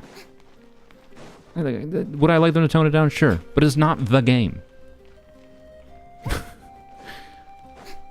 I'm sorry. I hate the rhetoric. It's a Gooner game.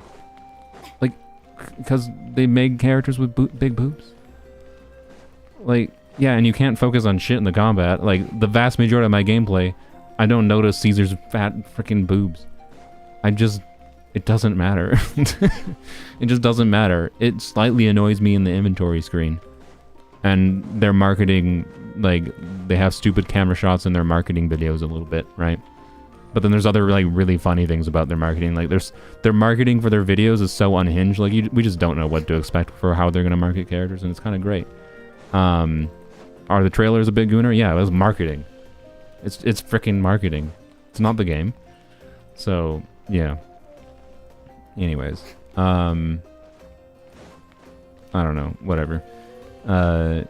You can not like the game, but ignoring all the actual effort and really good things about it as a video game is a bit asinine. I still maintain that Zenless is actually the gacha game that has done the best at being a really good game and not just gacha predatory hellhole. So, yeah. I don't like how restrictive Zenless team building is. I think it's fine. It's not as restrictive as you might think. If you feel like you have to force the passives, then like how necessary the passives are on most characters is very... It depends. And most units, if they have not many team options, it's mostly as a side effect of there not being that many characters in the game right now, and them not having some role types in the game right now. But that's my general feeling. Like, yes, it can be restricted, but I don't think it's restrictive maybe for the way you might feel it is. I think like Zenless has had surprisingly many ways to make viable teams that clear the main endgame content that requires a DPS check. The other forms of endgame content, like the new Battle Tower mode, don't require a DPS check, they just require better skills. And therefore, like, things like losing core passes technically don't really matter if you just play better.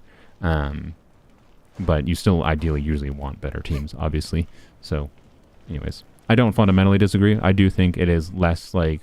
It is more restrictive than Genshin. Genshin's elemental reaction system really is like it's a big creative platform. Like, it's still... I am not anywhere near the point in Zenless where I'm just like, a character releases in Zenless, I'm just like, oh my gosh, okay, what are all the different ways we can use that character?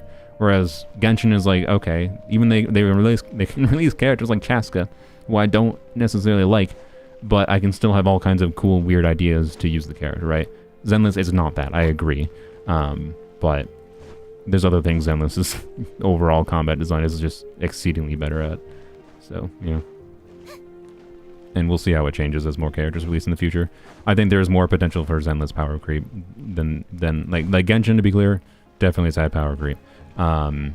It's abundantly clear just by looking at Abyss stats for like how HP is increased over time, but it's not been as insane as it is in Star Rail if we're comparing to Hoya vs. Own games or Honkai Impact 3.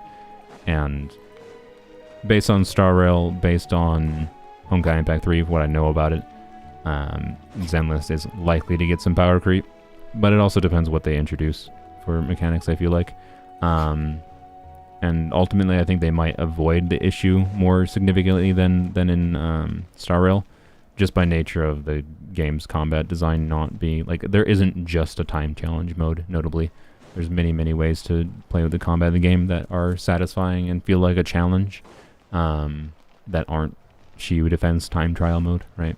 So I think it'll be better than Star Riddle, at least. We'll see though. Check back next year, I guess. So far they haven't like directly power creeped anything in Zenless. So yeah.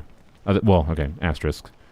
You could argue that Bernice power creeps Soldier 11 simply because Soldier 11 is a standard banner unit that was a bit under, like she's Zenless as Diluc, right? And they released a new pyro unit that does off-field pyro and can be on-field, is basically the way to think about it if you're not used to Zenless, or don't know anything about Zenless. And she's better than Diluc on-field, basically. So, yeah. Yeah, Jane to Piper, that's fair. Although, from what I actually might work on leveling Piper. From what I have heard, you know, there's an interesting aspect where, like, most people, I shouldn't say most people, a couple people I've seen say, like, you know, Jane with Bernice is, like, you know, decent and a strong team, obviously, but not, like, insanely different than some of Jane's other teams that she has available. And, but Piper gained a lot from Bernice, apparently. So that's an interesting factor, right, going on. And it's probably just representative of, again, like Piper or Jane mostly being stronger than Piper. So the DPS increase from Piper gaining Bernice is relevant. But I think that's an interesting factor, right? That they're releasing characters that can be used with other units. Like you don't like Jane, or you didn't get Jane because you already had Piper. Whatever reason you're playing Piper, right?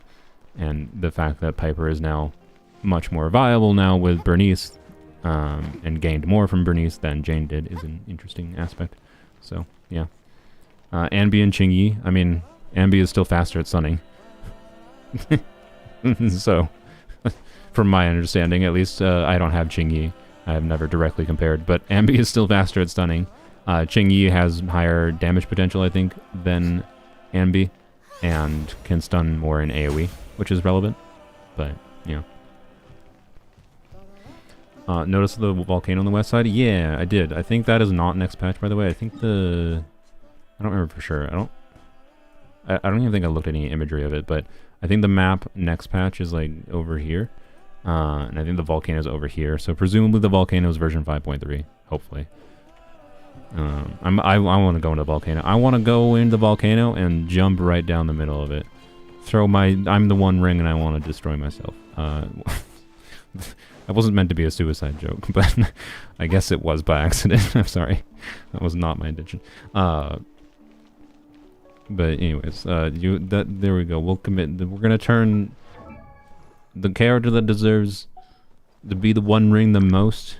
Let's be real. Who is the character that we feel has skewed Abyss the most? It's either lately. Like, who is the character that skewed the reality of Genshin the most? And deserves to be destroyed for the benefit of the game? It's either Nubilet or Farina, I think.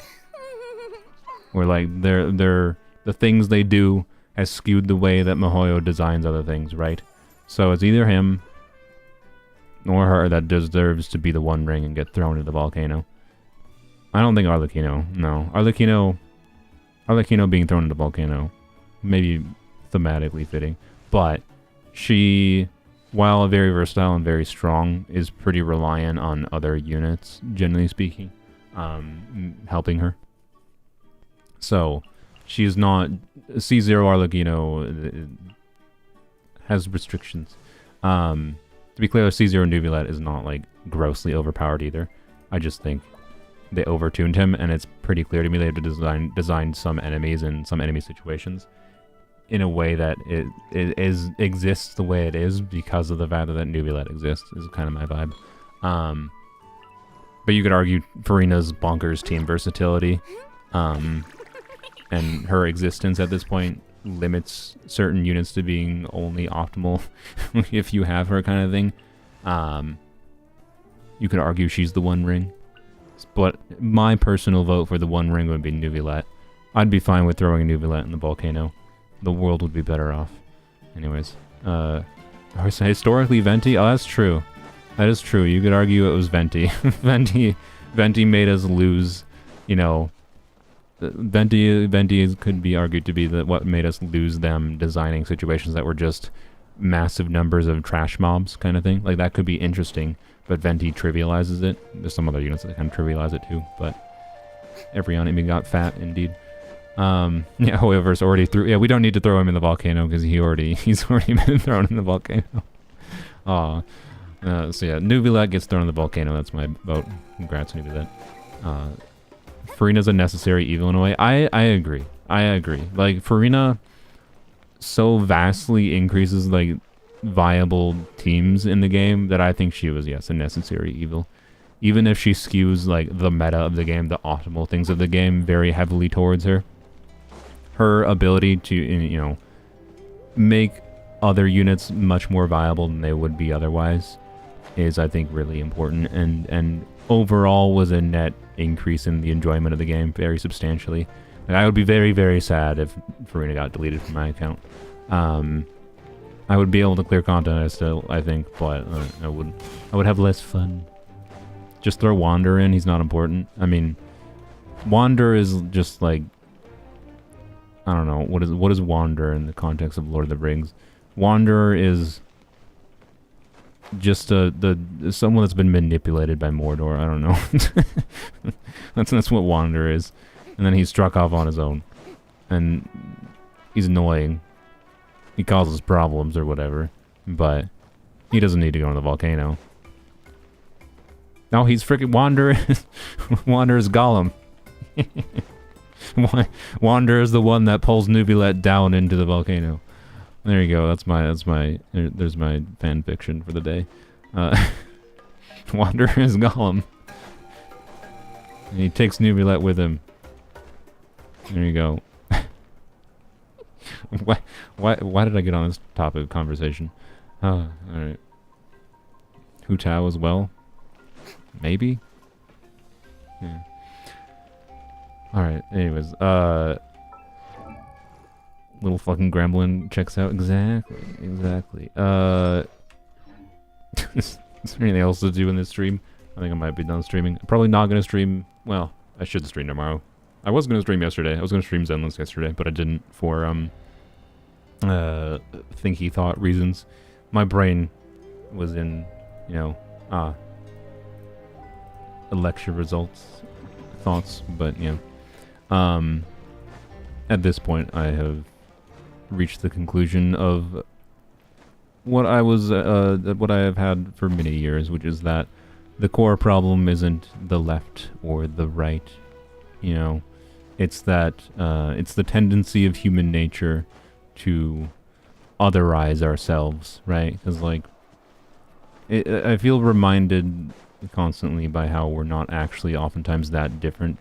We oftentimes have the same fears and whatever, and the core problem is that we have divided ourselves too much, even though we are not necessarily as divided as we think. So, yeah. Oh well. We'll see what happens. There's no change in it now. The result is the result. May as well embrace the chaos. That's all I can really say. America voted for what we voted for, and the result is the result. We'll see what happens. And I'm sorry to all the people that very likely are going to get effed over by it. And even if you are a Trump supporter, right? And Trump might end up doing things that benefit you. You do need to acknowledge that Trump is probably going to do things that F over other people, even if they end up benefiting you. So glad you're not American. Well, the thing is, I'm sorry the most for the fact that I have that you know, Americans are forcing Trump onto the world again, and like Trump will have negative effects on the world and people that had literally zero control over him coming into power again. So, you know, anyways, I don't agree with the things Trump does, but there ain't nothing I can do about it at this point. I did my best to convince some people, and to be clear, Minnesota voted for Minnesota was Kamala, but my best wasn't good enough, is what it was as far as changing the results go. And that's, I guess, the ultimate problem. At least I voted. Anyways, people become fanatics when elections happen. Again, yeah, the fanaticism, again, is like part of the whole divide thing. It's the dividing, the fear-mongering, the otherism, tribalism, whatever you want to call it, right? It's fearing your peers, essentially. Fearing people who could very well be your peers. And I maintain that people could work together and realize they are more similar than they actually... They're less different than they think. And people could work together to find solutions that are beneficial for many people. But instead, you just have people in power that manipulate those with less power than them in order to gain even more power than they already had before. And it's usually successful, sadly. And the end result is the people in power gaining more power, while the people without power have less power. Harris' campaign was weird. Yeah, I don't disagree. I certainly wasn't excited about Harris. That's for dang sure. I wouldn't call myself a Harris supporter. I voted anti-Trump, not for Harris, quite frankly. I voted for Harris, but I voted against Trump. Because I think Trump would be actively a much worse thing. Yeah. There's all kinds of things we could get into, but we don't need to get into as far as like thoughts on like the flaws of why the reality is why it is, but I don't care at this point. The reality is the way it is. We can learn from it. But I don't know, my channel is not the place I think you need to go to learn about election thoughts. I'd like my channel to be, generally speaking, a free space from things. I don't wish to ignore them because important happenings in the world are important. But I'd like to think my perspective is a little bit healthier sometimes than just, the Democrats are pieces of garbage that are eating children. The immigrant, this is the right side. The Republicans, the immigrants, they're gonna eat all my cats. Like, you know, I'm on neither end of the thing. I would say I'm left sitting here being like, wow, I'm sure glad the systems that exist in the world resulted in this mess. That's me. Anyways, I think that the systems we have in place that result in the two-party system are a major contributing factor to the problems of today around the world in general, but in America in particular.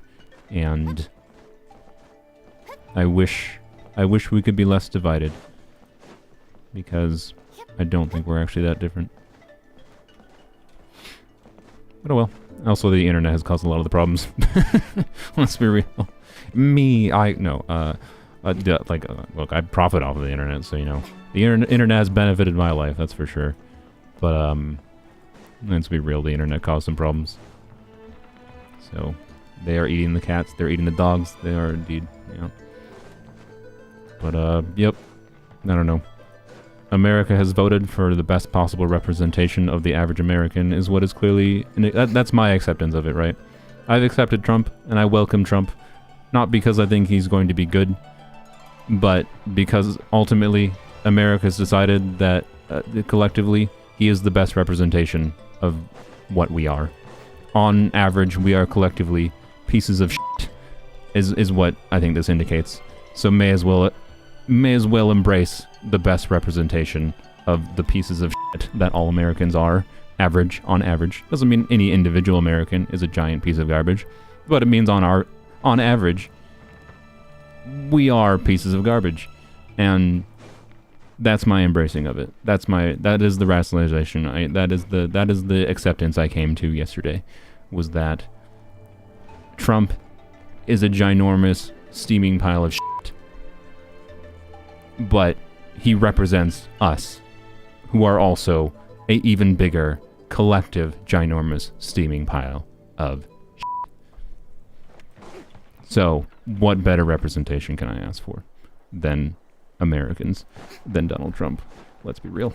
That's my overall feeling on the election. I embrace Trump because he represents what we actually are. And that's a sad thought. But, yep, there ain't nothing I can do about it. Other than trying to be better in the future. Saluna to be a president? Frick no. No, I don't want that responsibility. Look, I have enough paranoia dealing with my Discord server. I have enough paranoia dealing with the... whatever. Like, liberal tears? I'm not crying. I've completely accepted. I also don't classify myself as a liberal. Because I kind of hate too many of them. So, anyways. Anyways, yeah, no, I don't want power. I get too paranoid about the 3,000 people on my freaking Discord server. I get too paranoid and caught up in my own thoughts of whether or not it was correct to time out a random person that joined my live stream because they were being annoying in my chat. You think I want to deal with being president? I don't want to. No. This is the problem with systems of power, right? The chances are the people that actually want to be president are people that are doing it for bad reasons. There's not that many people. Like, the people that are doing it for good reasons, I think there are some good people that do it for good reasons, right? They try to seek out positions of power for good reasons. But I think they're in the minority. That's my take. And that's why, you know, these problems subsist, is because the majority of the people that seek out power and get into positions of power, that want power, are people who then make decisions that benefit people like them.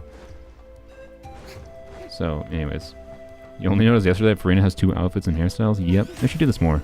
They gotta do more weird things with Farina. I hope Mabuika does something goofy, with mode changing. I really like that gimmick of her kit, and they haven't really done anything since then. And to be clear, Farina's a little bit flawed because of the fact that the healing mode is not the most relevant. It's an interesting aspect to her kit, but yeah. And there's fun things you can do with the Switch, but yeah. Anyways. Character with favorite animations? Oh. That's a good question. That's a good question. Jean for President Mondstadt is the most chill place because of her? Exactly. Vote for the president that would be the most chill.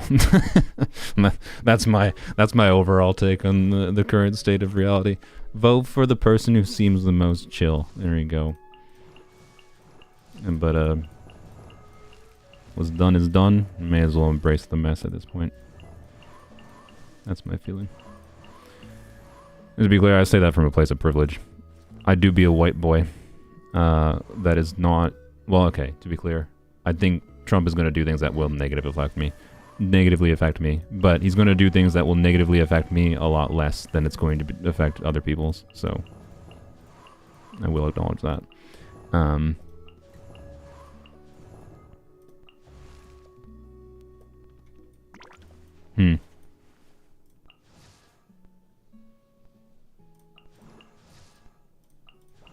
For 4 stars...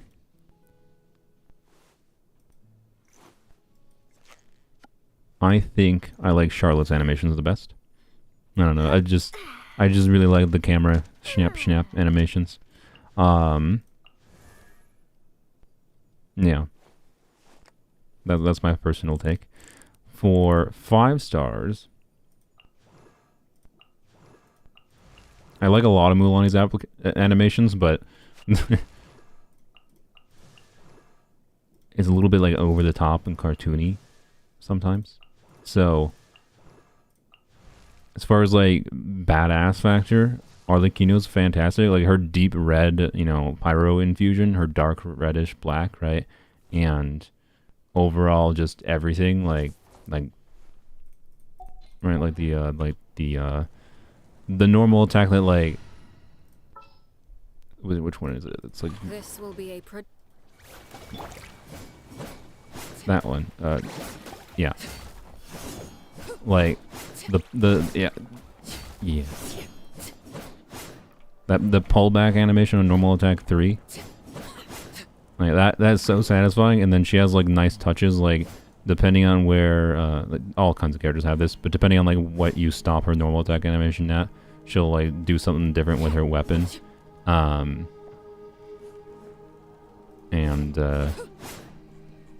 that will she'll do like a little down angle thing.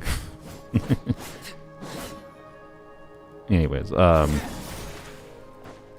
I can't help but like, yeah, I don't know, I think if I 5 stars it might be Arlecchino, is my point, I guess. Her burst animation is absolutely fantastic as well, of course, because, you know, especially when she dies in it, it's really funny. But, that's just like, I'm sorry, the snap and explosion, to be clear, I think they failed a little bit in her base kit for the impact of her burst. I still very like her overall design and how her burst is utilized on a mechanical level. I'm not saying it should have been stronger, but it feels more fun on with her C6 makes her burst more fun because it does so much more damage, right? Whereas like the satisfaction of using her burst without her C6 is a little bit weird because it looks like it's a flashy damage move with her snapping her fingers, but in fact she's just like mostly you're like using it situationally for healing or resetting her skill cooldown early. Like it's very enjoyable mechanically to try to use properly in different situations, but it doesn't have a, you know, snap your fingers damage impact. It has a other impact that is slightly disconnected. Yeah, her idol, yeah. So, you know what? Arlecchino's my vote. There you go. But I might be biased. I suspect most people might be biased towards particular characters' animations. Also, you know, I do like me some right now, right here, Emerge, but yeah. Well, since you... She only said 1. Dang it. Dang it, yeah. Right now. Let's see if we can get it right now, right here, Emerge. Really, Yais are like relatively like minor nice touches, but slightly biased. Nope. Right here. No, only 1 line. Dang it. Yeah, Arlecchino I think is almost assuredly. The animation quality has generally been rising over time, right? It's actually kind of surprising that I don't feel that much strongly about the newer characters, because like Shallona's animation is really nice, but I just like you don't see much of them, so I just don't feel it in the same way I like care about like Arlecchino's animations, right? It is my overall vibe. Like Kenichi's are fun, I guess, but like still. So I don't know. Point is, I think character bias plays heavily into animation enjoyment, I guess. Alright, guy, right here. Right now. She did 2 lines, but the wrong order. Alright. I'm gonna end this stream when she does right now, right here, Emerge. Alright.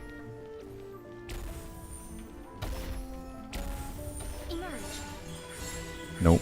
How? Okay. I might regret it. Okay, look.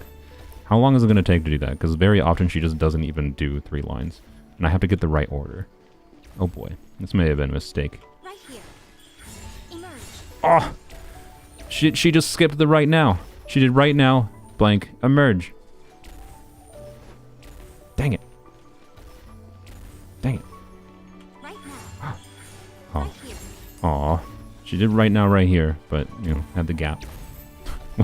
What is the chance? I feel like we could suss out the RNG chance. Like, I assume the chance of any given line is probably equivalent for the first one. So that means like it's probably like a 50% chance or something that she does a line at all for each one, and then the first one has to be the 1 in 3. Like we can calculate it. Like assuming it's a 50% chance for each time to trigger a line at all, we have to win 3 50-50s in a row, right? So that'd be 1 in 8 chance initially, and then we have to have right here first, which is presumably a 1 in 3, and then I don't think she can do the right, like right here.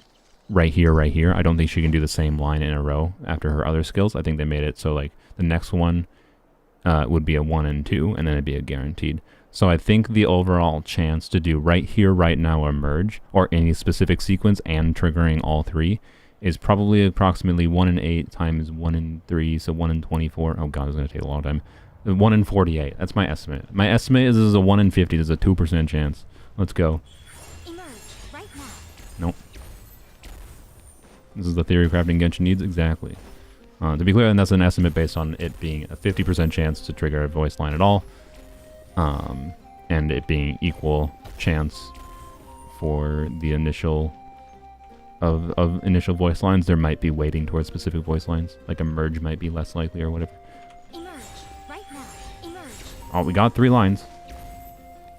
Oh wait, actually, frick. Oh, okay. Nope. It's even less than I thought. She did emerge right here, emerge. So she might not be able to do 2 in a row.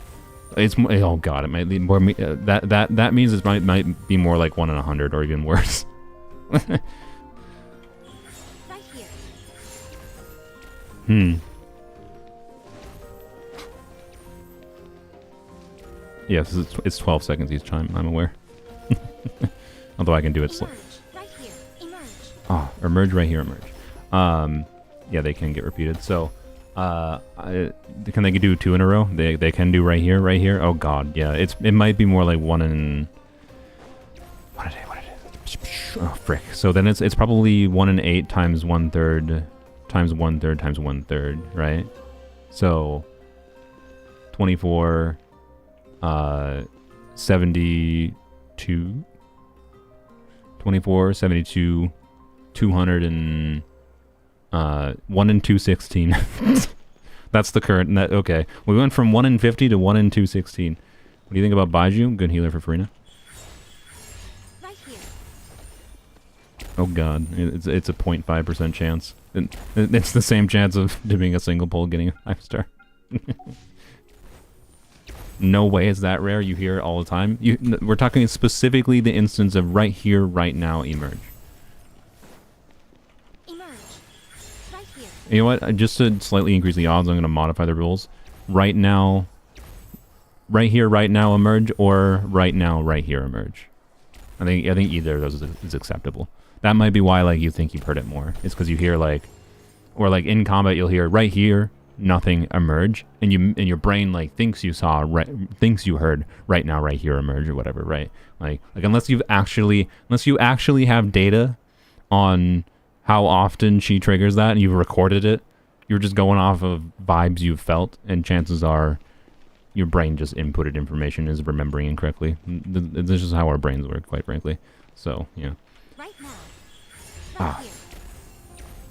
10 pull on weapon banner if you don't get in the next 5 attempts? No. No. I'll do a 10 pull on the weapon. No, I'll do a 10 pull on a standard banner if I get it in the next attempt. No, in the next 5. But it has to be, if I do a 10 pull on standard banner, it has to be the next 5, and it has to be right here, right now, emerge. It can't be either. I will stop the stream either way if it's right now, right here, emerge, but I want right here, right now, emerge. Emerge. No, that's 1.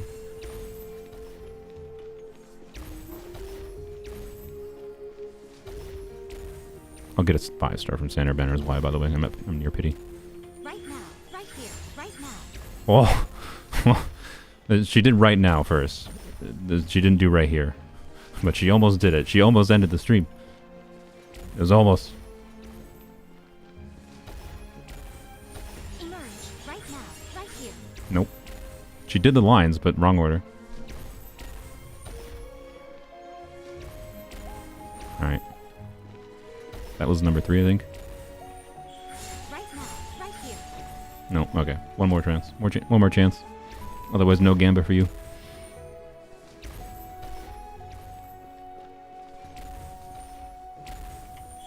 Right Nope. now. Emerge. Oh, right now emerge. Dang it. Alright. So yeah, right here, right now emerge, or right now, right here emerge. Then the stream ends. Should increase the chance meaningfully. Right here. Right now. Emerge. Ah! We only missed it by 1. Wow. It didn't take that long. I think the chance to trigger the voice line might be more than a 50-50. That's what I don't think it's 1 in 200. I think let's try to suss it out. We got right now, right here, emerge. We got the one we wanted. It was 1 after though. It was amusing. No standard pull for you. Get wrecked. But right, nothing. And I'm gonna. So let's just log right on whether or not we see a voice line at all. Right now. See, only. Okay, so we have 3 no, 1 yes. Right here. 2-3. Emerge. 3-3. Right now it's 50-50. Right here. Now it's 4-3. Right now. Now it's 5-3. Right here. Now it's 6-3. So right now it's a 2/3 chance. Emerge. 7-3. Now it's 7-4. 7-5. Right now. 8-5. Right here. 9-5. 9-6. Right now.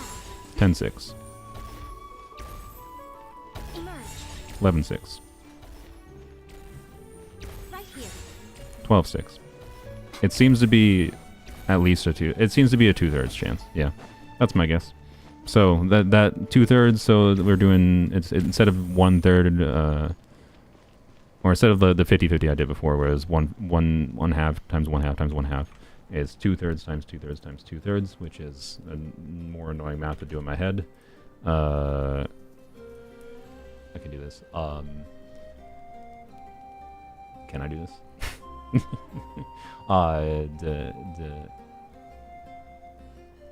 Why is this? Why am I struggling so much? 6 times 6 27s, right?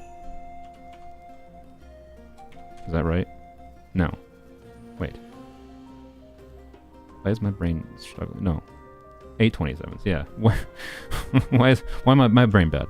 I need to end the stream. 8 27s. So yeah, 30% chance basically. At a baseline, so 8 27s, and then from there, getting the right lines, which is probably just 1 in 3 of getting the right lines. So times 9 is what that is. 27 times 9, and then it's 8. So 27 times 9 is 243, and then 8 divided by 243.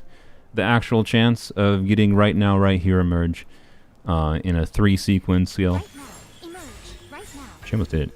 Well, not really. That was not that close. Is 3.29%. There you go.